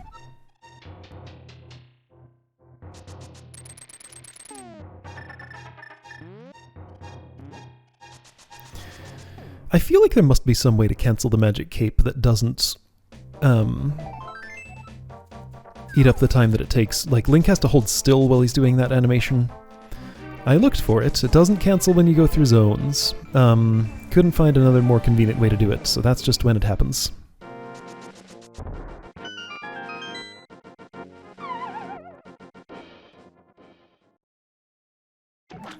So Lumberjack's Tree is another great fairy opportunity. I forget what my fairy status is. I knew at the time that I came here, so I knew how many I needed. Was it 3? Was it all 4? It was 3, okay. I was keeping track. Right, so yeah, a route change. There's the most out-of-the-way item in the entire run is the heart piece in the lake. Next to where the Ice Palace is, because there's just pretty much no good time to get it. I figured out, though, that was the other major route change I made for this particular run, other than getting the flippers and the Quake Medallion at the same time. And not that this makes any difference to any of you, since you didn't see my previous attempts. But yeah, that was another last-minute route change to put that heart piece later. Because you'll notice I'm one piece away from another full heart. I want that to happen at a specific time to get a health refill. And having gotten the lake heart piece early was making it happen at the wrong time. Also, another case of the forest not connecting. I couldn't go to the lumberjack's entrance. Oh, I love this part coming up here. This makes me so happy. So right, kill the Gibdos so they're not in the way. Push the statue. One wall master, floor master, ceiling master, whatever those are, comes up there. And if you time it just right here, I can get the big key and not have to put the magic mirror in my hand, and instead use this guy to return to the dungeon entrance. It makes me so happy when the timing works out that way.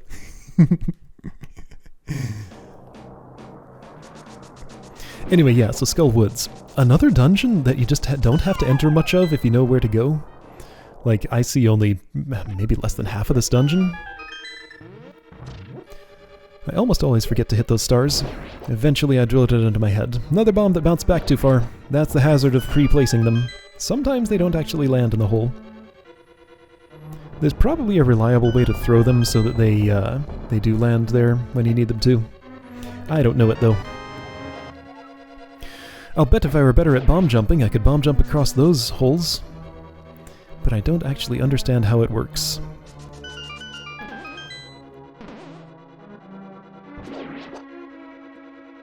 Would barely save any time, it's pretty quick to walk around. Routing this was a lot of fun, just because it's so complicated, and you can skip so much of it.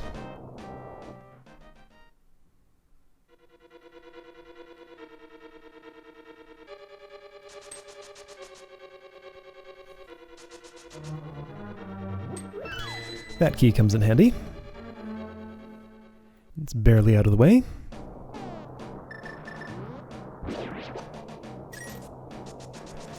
By getting that key, I don't need to go down to the bottom part of this room and get that way out of the way key there. I can just go straight up here.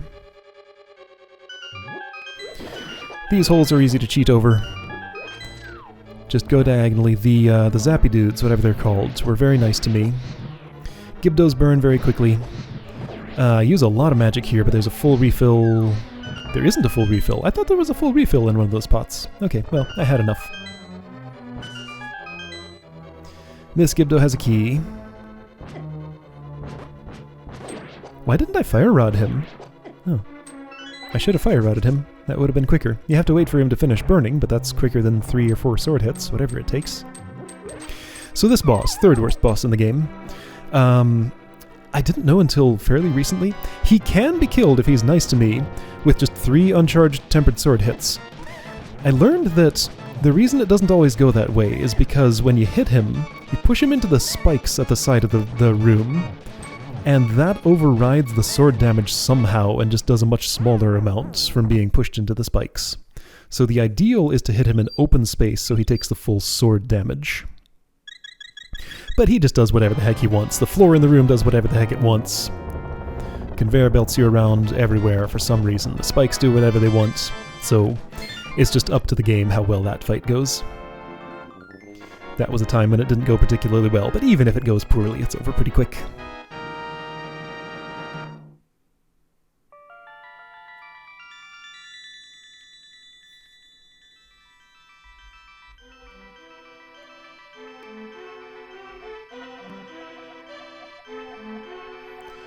More text to skip through, and we're pretty firmly in the dungeon rush part of the run now. So just, what is it, 3 more dungeons than Ganon's Tower?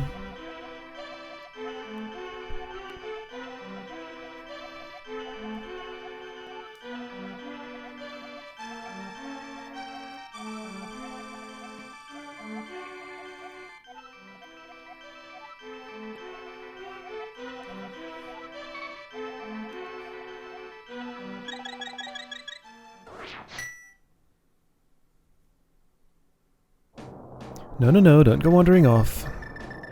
You want a mirror. I forgot what I was doing. Again, there are specific places where I want a mirror to make sure I don't end up, like, in a bush or something. I happen to know that...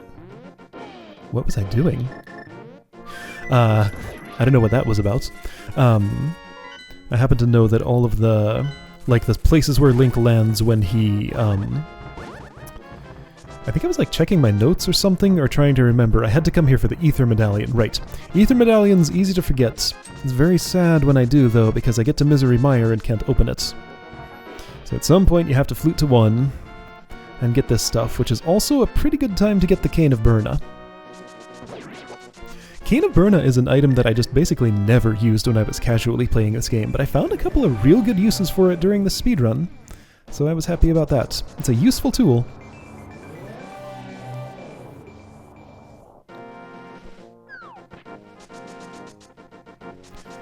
Getting the Ether Medallion first before the cane routes a bit better.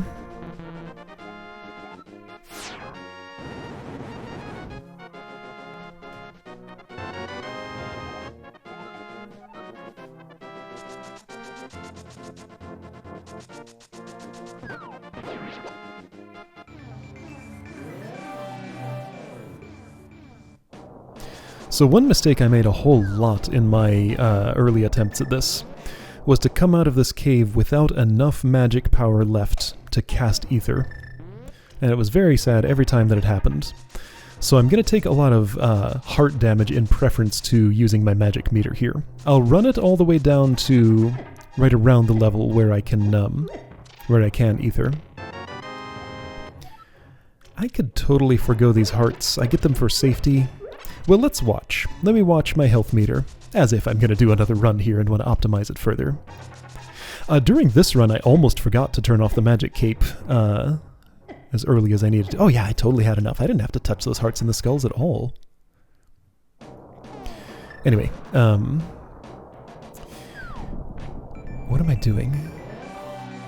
I just need to flute. Right. So a lot of runs died just because I forgot what I was doing or where I was going. That happened a little bit here still. It's a lot to remember, you know, it's a 2.5 hour, give or take, run of this game, so it's a lot to remember. I used to always go clockwise around this. Counterclockwise routes much, much better. 3 things I want to pick up here. 2 pieces of hearts, and then, well, the entirety of the dungeon. Nothing interesting in that cave. Just a hint giver, I think.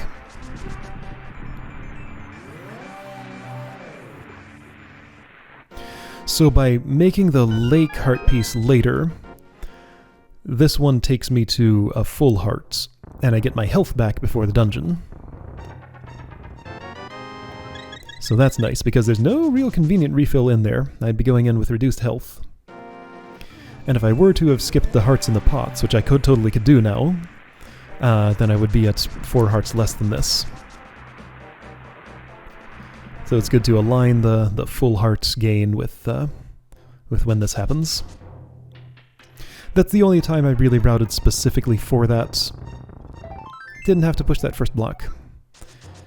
I was used to pushing it though because I usually go for both chests. Not during a speedrun, but you know, the habit was still there. Yeah, so a lot of the early attempts at this, I'd get here, try to use Ether, and it would say, you're short on magic power. So I'd have to magic mirror, go back into the light world, dungeon 2, scrounge up a magic drop somewhere, and then come back here. And it takes more than I always think. Because, like, if I save the exact amount that it looks like it would take to cast Ether, that's not enough. There are fractions involved. I usually use up just a little bit more. This kill room can treat me kinda badly. Wizrobes are kinda jerks. Wanted that heart, because I was down a bit. It went pretty well there. That was about as good as you could expect that to go.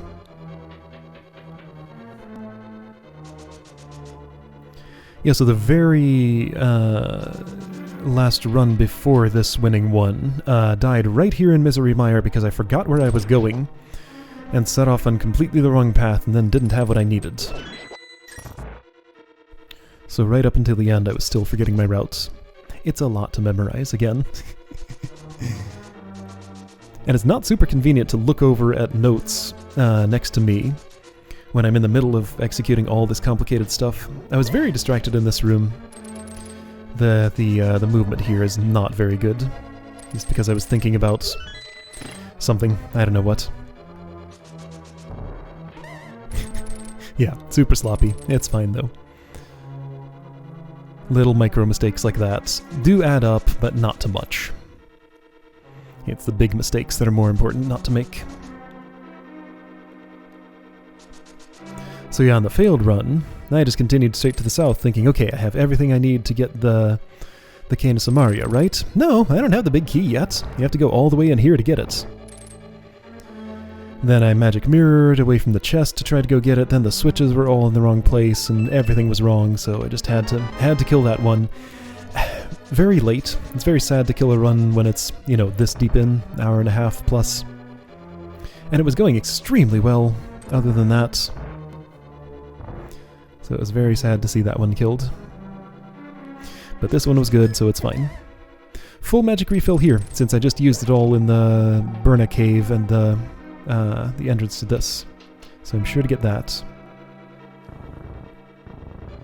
It took me an embarrassingly long time to realize that I only need to push those blocks.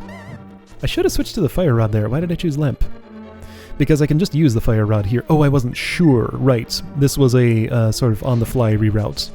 Another one of those, like, shower thoughts things. I thought, wait a second, can't I use the fire rod on those two torches? But I only just sort of half remembered when I walked into that room, and I was so used to just pushing the blocks around and lighting them with the lamp. And that was just what I reflexively did.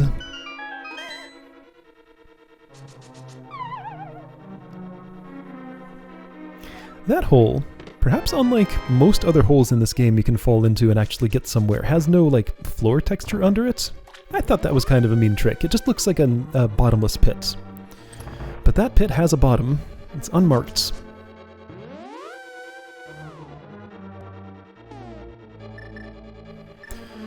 Checking my bottle status. Handy fairy refill spots, and health refill if I don't need any fairies. I did need one, so I went ahead and got it. Didn't know how many I would need for the rest of the run, so I just kept myself topped off.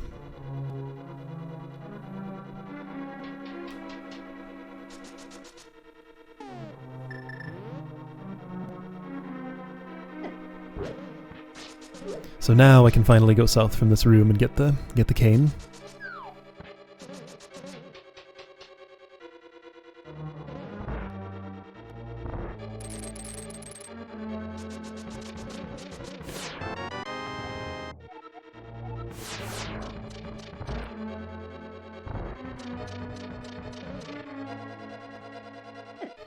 So one of the biggest reasons to do this before the Ice Palace is because there's an enormous time save you can make if you have the cane before Dungeon 5. This is Dungeon 6 officially.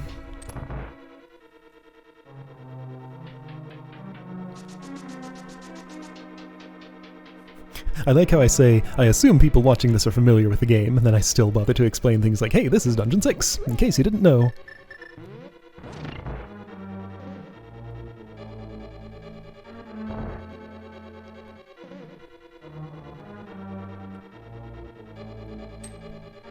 This looks like it's going to be another dark maze room, but it's actually very straightforward. There's nothing really to it. A previous route I used for this involved using a magic mirror at some point. When I arrived in this room during that route, the switch was already in the right state. So using the mirror actually resets the switches in the dungeon, I found, when I routed out the magic mirror use, and just walked to the big chest instead of starting from the entrance, which I'm pretty sure was faster. The switches were the other way around. So I had to compensate for that. Fortunately, Cane of Samaria doubles as a projectile, so I can just use it to hit the thing without having to change items there. But it doesn't go across switch blocks. I saw that I could top off my health there and decided to instead of take a hit from that. It wasn't really necessary. So right, those eyes. Vulnerable immediately, don't have to wait. Even the big one. This is one of the two places where I use the Cane of Burna. Because if you stand too far north in this room, you'll take damage from the floor. I want to get those early hits in on that eyeball if I can. Now, everything slows way the heck down in this room if you use the cane right away, so I try to wait to use it until some of the little eyeballs are dead. I was trying to get this guy into a place where he was just locked against a wall so I could just hit him continuously, but it didn't happen. So yeah, even with using the cane, I was still beeping at the end. So it's real useful there for the invincibility. Because again, this is officially Dungeon 6. In Dungeon 5 you get the blue mail, which reduces damage you take. So I was doing that entire thing taking more damage than you'd theoretically be expected to on the normal route through this game. But nothing in it's all that demanding. This one is very easily inserted before the others.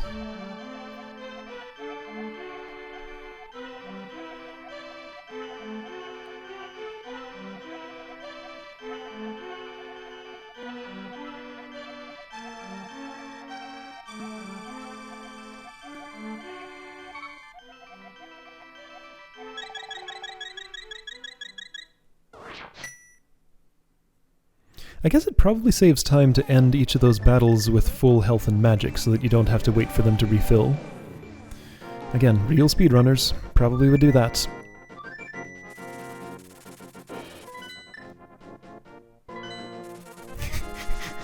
I flubbed this up a little bit, I seem to remember. There's a specific spot where I want to jump into the lake. I forgot where it was. And I continued way the heck over here and was like, wait, where am I? This isn't right. I wanted to jump in over there on the, right where the big D in the water is. I overshot by quite a lot. Whoops. But again, small mistakes don't really matter that much compared to big ones.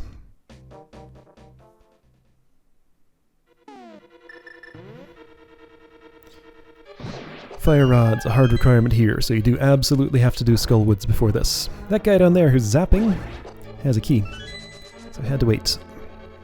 Ice floor, really annoying. Never really gets to be a thing that's easy to deal with. It's always just a major problem coming through here, no matter how much time I spend with this game.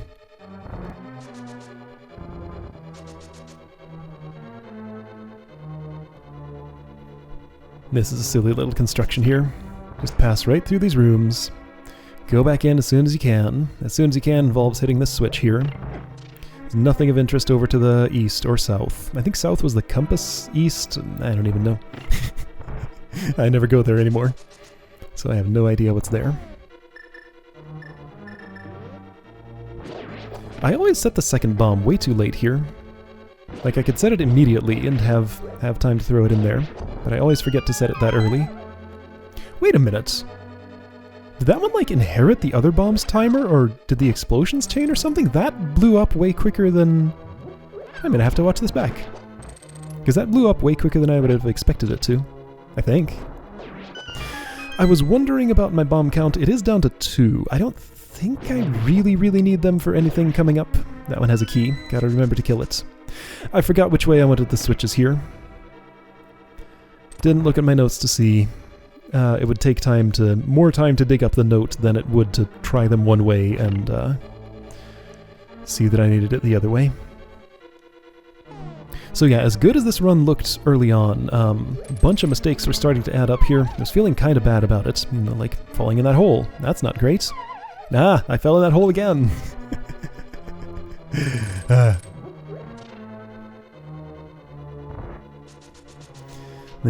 You haven't seen the worst part of the run yet, though.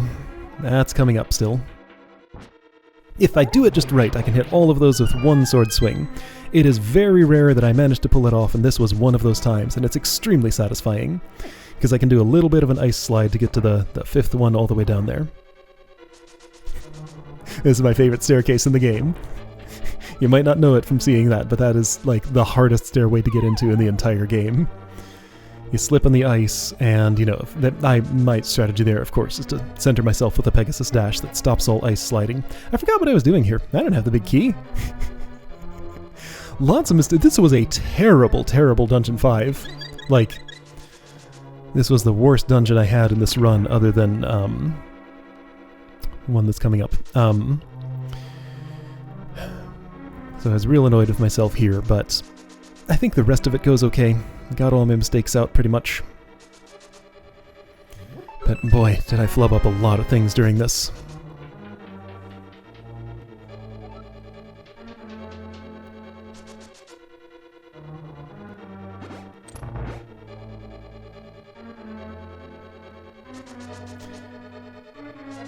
If I do it right, I can get through this room before that fire chain gets as far as it goes and just bypass it, but I aimed wrong, was going into spikes, and couldn't make it there in time.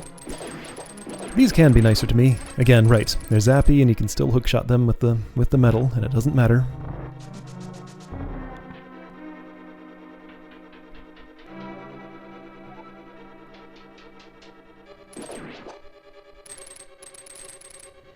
Once I got here, yeah, I think I finally remembered what I was doing.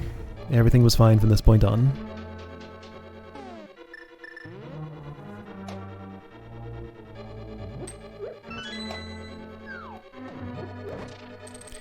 Kind of forgot what I somehow reflexively went for that button. I guess I knew there was a button there. I couldn't have told you that I knew there was a button there, but I went straight for it, remembering you actually pull the statue's tongue to get out.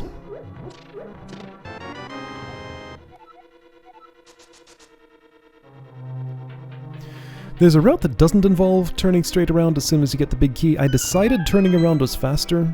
I'm not 100% sure on that, but I think it's faster to turn around and go back right after.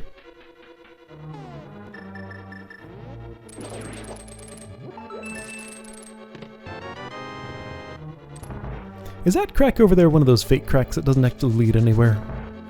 Or does it lead to a fairy room? I think it's ridiculous that there are fake cracks in this game. Something that looks exactly the same as a place where you can bomb is sometimes a place where you cannot bomb.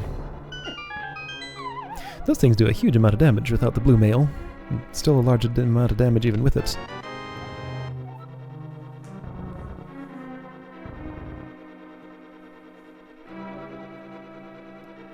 So here's the Cane of Samaria time save. I mean, it's pretty obvious if you think about it, but without it, I have to make another entire loop there to get the switches the right way around to, why didn't I switch to the cane there? I was in the menu. To push a block down onto that, but with the Cane of Samaria, you just skip that entire loop and do that. I did the silliest thing on one of my early runs. I had that thought. It's like, okay, let's make sure I do Misery Mire before Ice Palace so that I'll have the Cane of Samaria. Came here, forgot what I was doing, did the loop anyway with the cane in my inventory, and didn't benefit from it at all.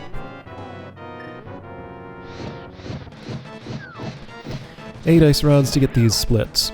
I want to land a charged, charged sword swing does make a difference on these. Feels like it's not worth it to charge after they've split apart, but when I can land on all three with a charged one, get a lot of initial damage, that's nice. This went extremely well. So nice clean kill on whatever the heck that thing's name is. And that's another crystal. So that's 6 crystals. Super Bomb opens up now.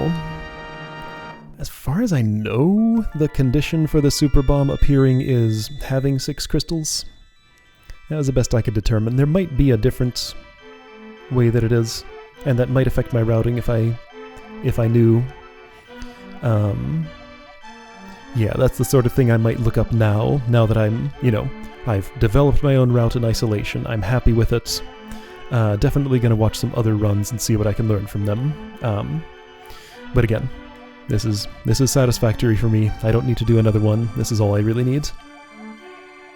Just would satisfy my curiosity.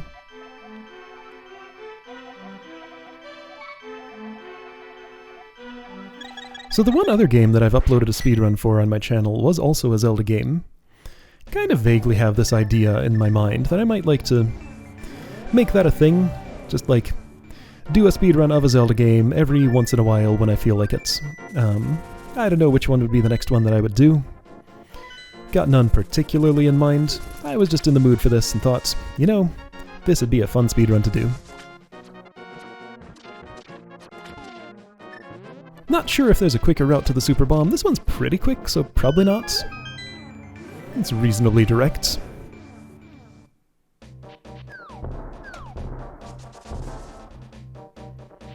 Right, so that puts the hammer in my hand, which is good for the bridge coming up here. Something silly happens. So I buy the Super Bomb. It's 100 rupees, right? I was trying to remember the properties of followers in this game. It's like, is Super Bomb the one that comes down the cliff with you? Yes. No, it's not! I dropped it off there. I tried to catch it before it exploded. This explosion does no damage to Link, by the way. So I lost that one and had to buy another one, because I forgot I couldn't go off ledges. I got it mixed up with the fourth bottle chest. I almost jumped off the ledge again. Anyway, can't charge here. Absolutely no use for money in the rest of the run, so no reason to pick up that rupee at all.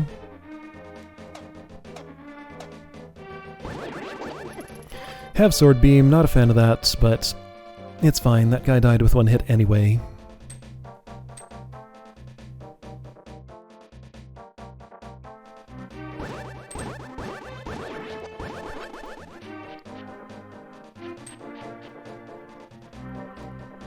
You can put this a little farther away from the crack than this. I decided to be safe just because so many things had gone wrong in Ice Palace. I was trying to really play it safe from this point onward because this was such a good run up until then. I didn't want to throw it away for, like, misplacing the Super Bomb.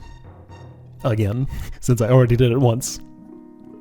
So wait, cursor defaults to bow. It's 7 left for the sword. Had to memorize these things for optimal menu movement. So yeah, I do wonder. I'm sure I could have upgraded my boomerang here. Am I sure about that? I assume I could have upgraded my boomerang here. Did I need the magic boomerang for anything on the run? Maybe hitting a couple of switches in places? But I probably could have used the bow instead. I'm still just thinking of, like, routing out the Waterfall of Wishing early on. Anyway, so, in my previous route, I would have magic mirrored there and fluted to 1 immediately to climb the mountain and go for Turtle Rock, but there's still that one heart piece on the lake that I decided not to get earlier.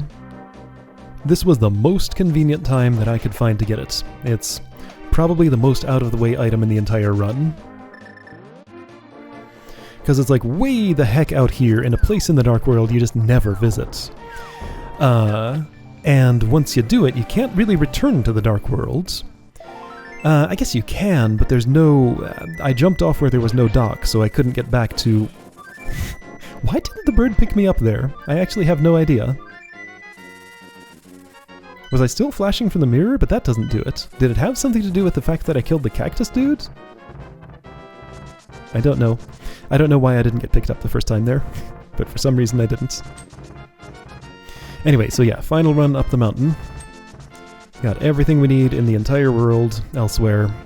The rest of the game is up here, pretty much.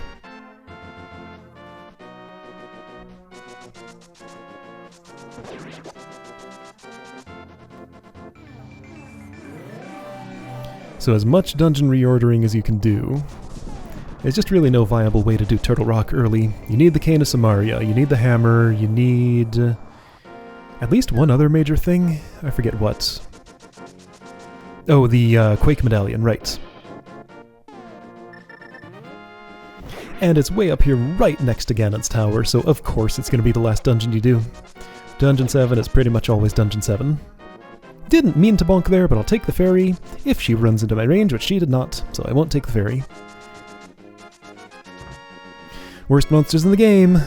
They were decently nice to me, didn't get in my way too much here. They can be super terrible there if they want to be.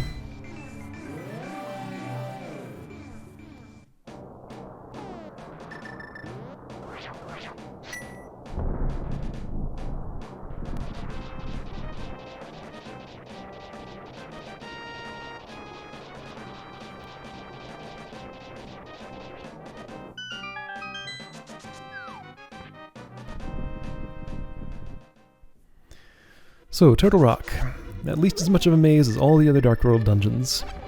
Again, a lot of parts of it that I just don't need to bother to go into. Perhaps not as many as other dungeons? I don't know what I was doing there. I just, like, stopped for a moment. You never want to stop. Unless you have to. So yeah.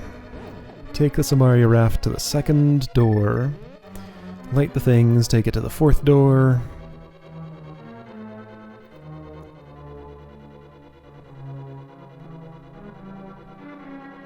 I feel like there must be a faster way to do this, but I don't know it. Don't think there's another easier to get key than this one. Maybe there is. So yeah, spiky rolling pins. Just kind of ignore them, take the damage. It does put me significantly down in health, but this dungeon has a lot of healing opportunities, so I don't worry about health loss here too much.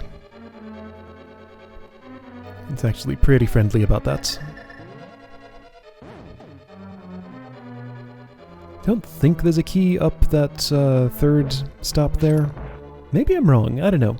This was one of the areas that I didn't investigate that much. I'm just like, yeah, this works, feels okay. This is probably what I'm gonna do. Chain chomps often kill me in this room. They do huge amounts of damage. But usually I can get out before they lunge a second time. Right, so this is a healing room. Has 2 of these bubbles in it. So I just magic powder that one, and I'm back to close enough to full.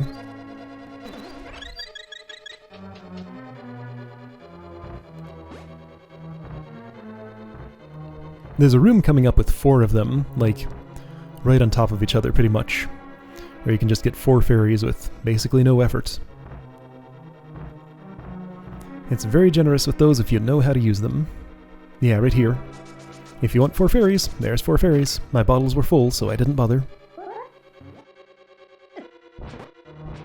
The rabbit beam got me. That was unfortunate.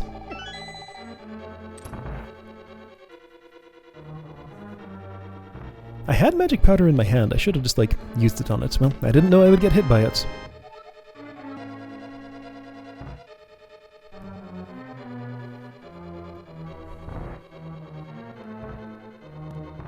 It's weirdly, like, harder to hit than the bubbles for some reason. There have been times when I was sprinkling it and sprinkling it and sprinkling it, and it just would not change into a fairy. And I didn't understand why.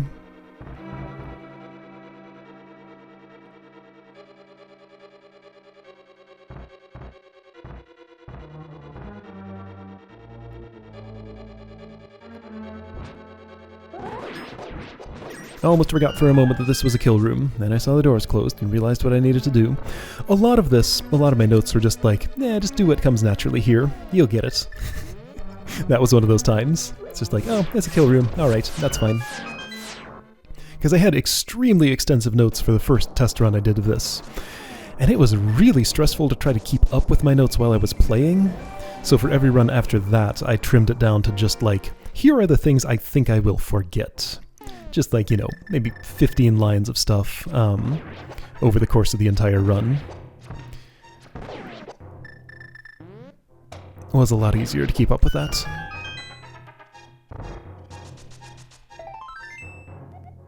Second last piece of hearts.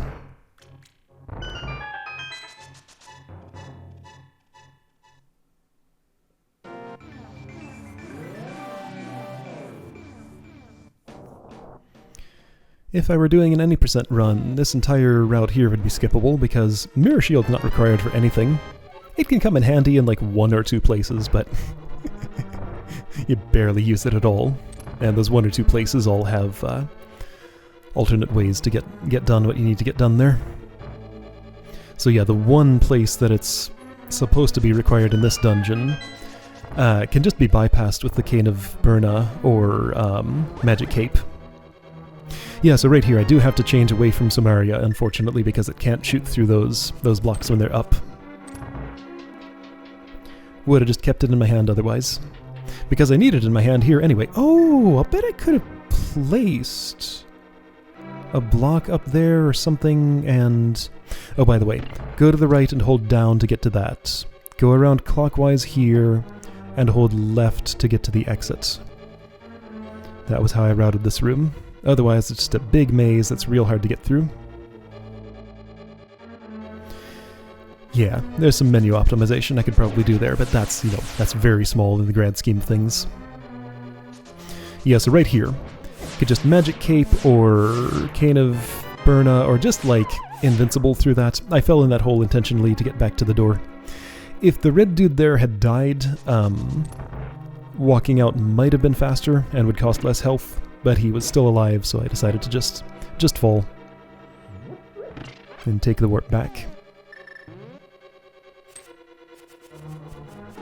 What was I doing here? I guess I decided I needed a health refill. Kind of just like lost track of everything in this room. I could have moved through there way faster.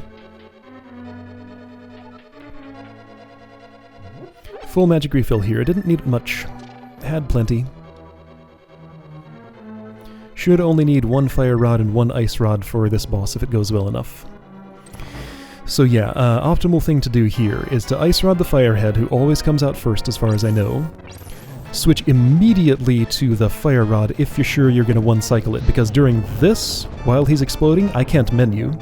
So I need the fire rod right away after that, so I actually have to switch before I feel like I'm done with the ice rod.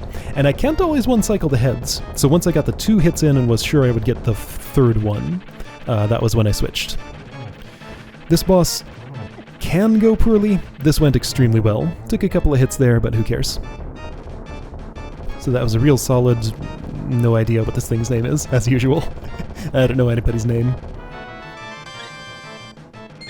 The turtle boss is just what I call it.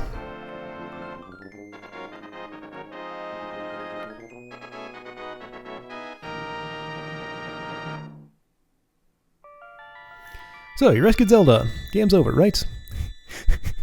So funny little story.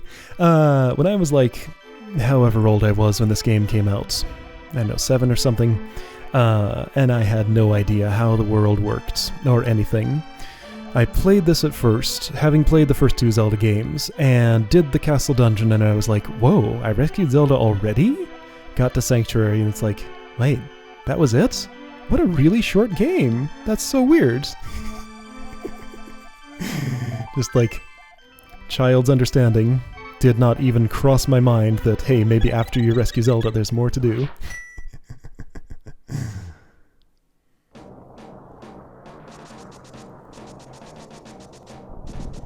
Alright, Ganon's Tower.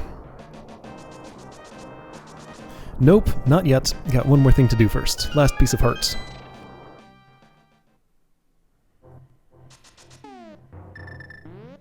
These invisible floors aren't too hard to navigate. Just have to remember.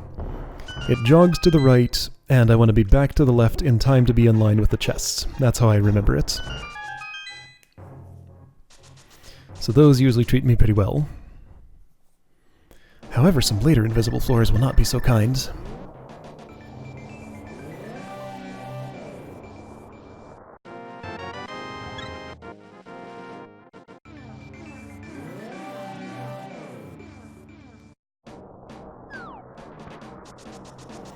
Alright, full hearts. Only place in the game where you see Lionel. Hi Lionel, bye Lionel. That's the one name that I know. One of the few enemies. I don't know why I know that name, but I do.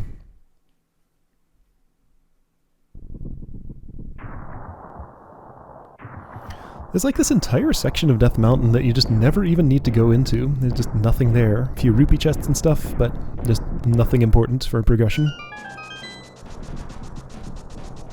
The whole southeast just does not get visited. Speaking of places that don't get visited, I barely spend any time in Ganon's basement. Well, that's not really true. I spend a lot of time there, but I probably see less than half of it. So right, best thing to do here, get this key, go right back up the stairs. Don't spend it on that door, because you can get to the other side of that door by going to the other stairway. This allows me to skip waiting for a tile floor to disassemble itself in the very next room from here.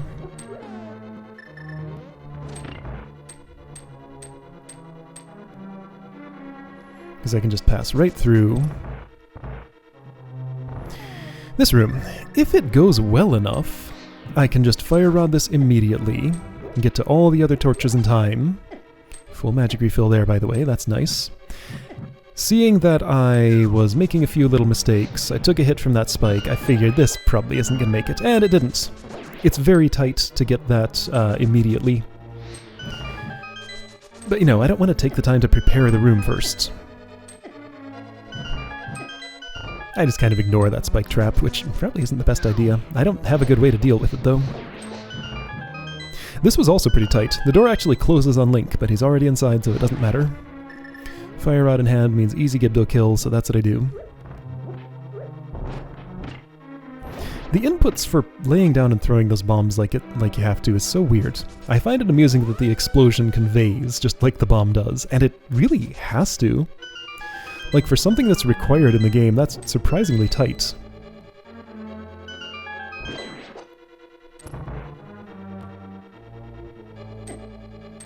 I like to use the magic cape here, because it's just a pain to get through this. I don't know why. I think I was pressing the button, but it didn't activate for some reason. I didn't understand. But yeah, it's just easy to get, like, hit stunned and pushed back off the platform and have to... I think you'd have to go far away to reset the collapsing bridge. So the magic cape just makes sure I don't have to do that. Uh-oh, here comes the disaster. Oh, this room makes me sad. Oh boy. Here's where the run completely falls apart. The rest of the run is good enough to kind of make up for this, but everything that can possibly go wrong in this room goes wrong. So remember that thing I was saying in the mountain tower about doing a bomb jump to get the moon pearl? I knew that bomb jumps existed.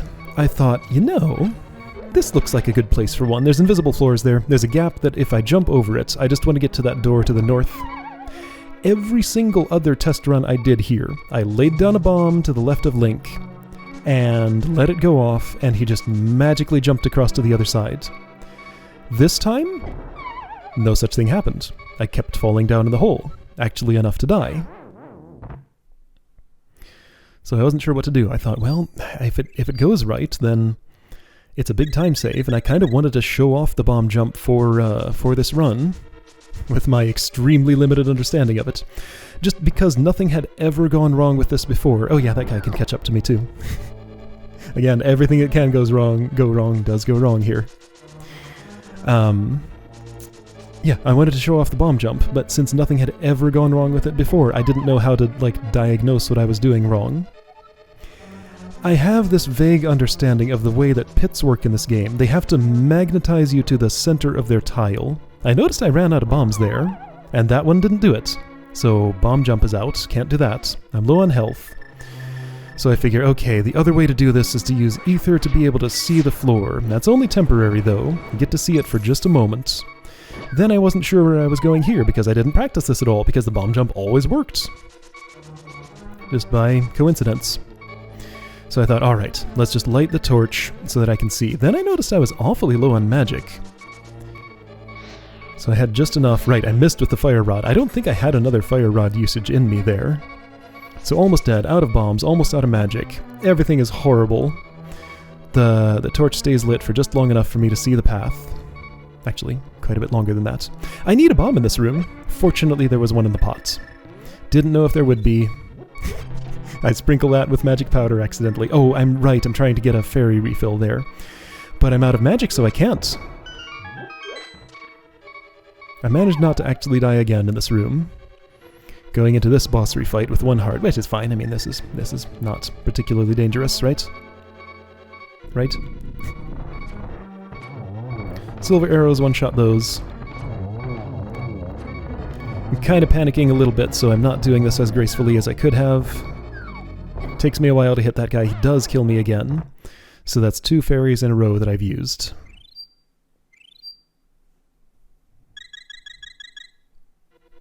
My Zelda 2 run had a kind of similar disaster to this. Just like something went extremely wrong that I had never expected most of the way through it.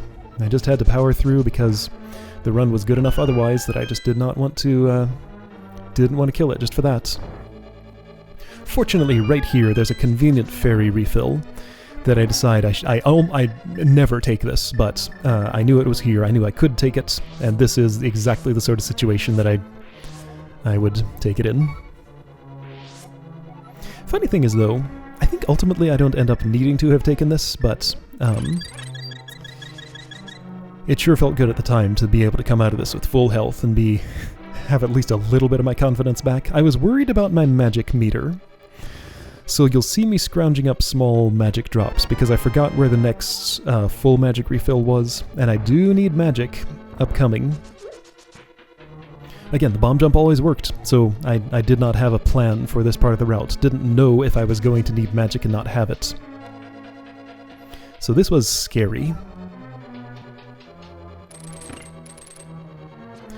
Not much going on here. Right, little magic refills. I guess I'm hunting for those. Mostly you can just walk straight to that block and push it and leave.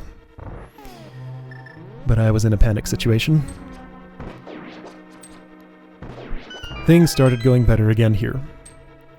I worried less. I had enough magic for whatever.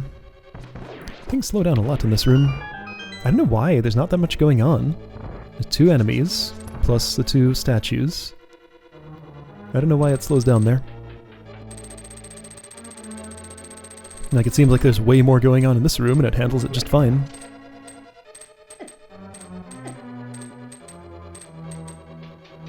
Magic cape might be worthwhile there, but my magic meter was so low I didn't even think of using it.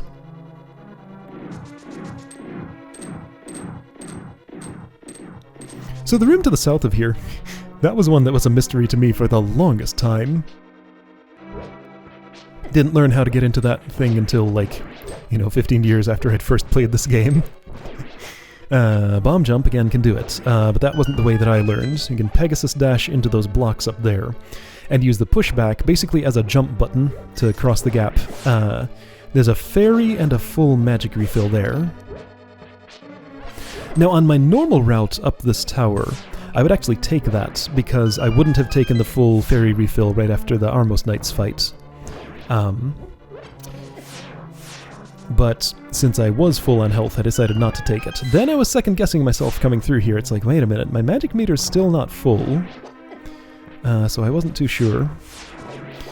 This is a long linear gauntlet of kill rooms. Again, mechanical execution, not really my forte. I was more into the routing, so, none of this is pretty. I just sort of get it done however I can get it done. Alright, we done with the gauntlets? I think so. Got this boss refight yet. They can take about as long as they want to take. Put their heads back in the sand whenever they feel like it. These put them back in very quickly. Didn't give me a lot of hit opportunities on them.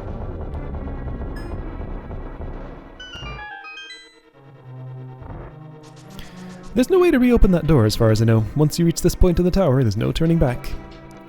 This is the one place in the game where I sometimes consider using the Bombos medallion, just so I can kill all 3 of those Wizrobes at once, with one shot, and do the same thing in the room coming up with 4 of them. Just so I don't have to— How did that guy hit me? He never hits me when I'm charging. That was very unusual. I'm used to just being able to charge straight through there without taking a hit. Yeah, so Bombos in here. The animation's kind of long. It is a little quicker to kill them manually if it goes well enough. And as long as I can kill more than 1 per cycle, I think it goes well enough. I never timed it out or anything. Just sort of felt like, Bombos animation takes about this long. I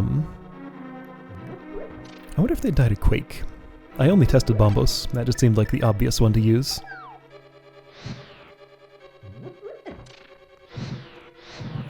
I don't think they died of Ether, because Ether usually just freezes things, right? Didn't want a chance trying to Pegasus dash through there and probably fall in the pit. Not sure if you can actually do that. Alright, so second major use of the Cane of Burna coming up. Oh yeah, right, so I was running out of magic here and worrying about it. Because I knew I wanted to use the Cane of Burna, and I'm empty. Okay, right, but the time where I need it is not as soon as I keep thinking it is. I think this room is supposed to make you try to place the bomb on the conveyor so that it blows up at the right time, but if you place it on the wall, it just doesn't even get affected by the thing, so it's fine. Here's the handy place to learn that those turn into fairies. Because if you magic powder the one, it'll also hit the other. So with the bubbles, I aim for where their graphics look like they are as if they weren't actually floating in the air. Maybe it's the same for the rabbit beam. Anyway, yeah, so Cane of Burna protects me from being hit by that and pushed off the edge. Just takes all the stress out of this fight, except when I use my sword on him, it can still push me around. So I still have to be kind of careful. Fortunately, he dies in only 2 hits. Can't menu while he's exploding, otherwise I would have changed to the hook shot earlier.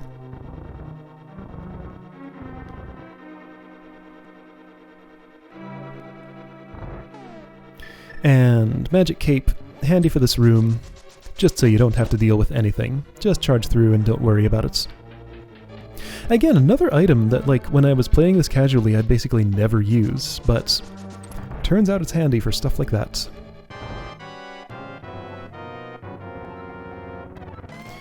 Alright, Aghanim 2. Easier than Aghanim 1 because he gives you more munitions to deal with him. Just a little harder in the angles. A little more stuff to keep track of, but he is not in any way a danger, ever. However, I don't get a health refill in between this fight and Ganon, I think, so whatever I end with here is what I go to Ganon with. So I don't want to take too many hits. Managed to get 2 there during that cycle, so that's always nice when it happens. I'm sure a real speedrunner could do that consistently, and maybe even get 3, I don't know.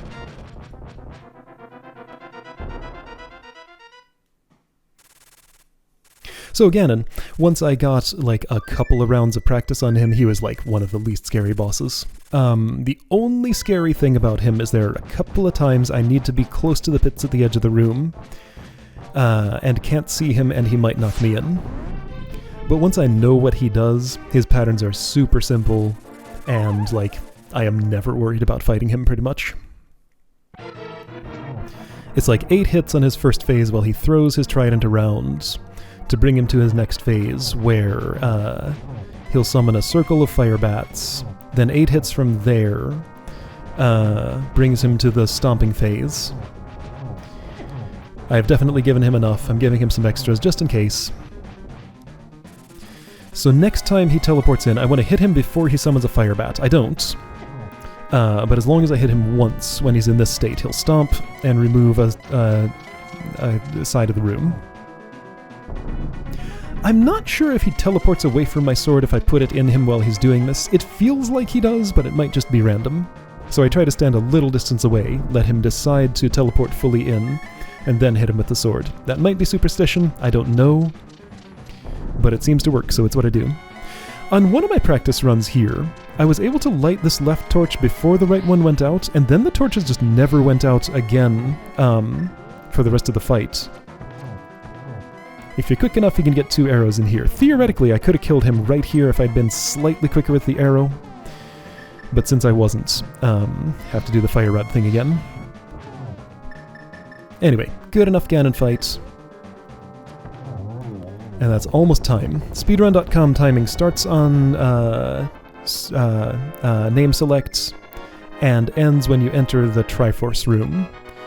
So I take that to mean right when the screen starts pixelating during this. So now, that's when time ends. So that gives me, what was it, 2:17? I don't have it in front of me. It was 2:17:19 exactly.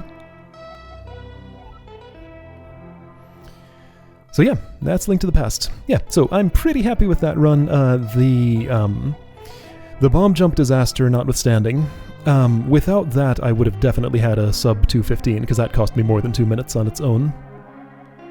A lot of other little micro optimizations. To be in the top 100 on the speedrun.com leaderboard, I'd need to get under 210, I believe. I think that's probably possible on this route if I never died, never flubbed up the bomb jump, and just like everything went absolutely perfectly. But I'm assuming that I would have to reroute to get anything better. Top time for this category is like 147 or something ridiculous. Obviously the route that I've figured out here is not good enough for that, even with, you know, a perfect player executing it. There's no way that this route would be a 147, I assume. You know, also, real speedrunners play on the Japanese version, which probably makes the text scroll a lot faster. This is a no major glitches category, so there wouldn't be too much skipped.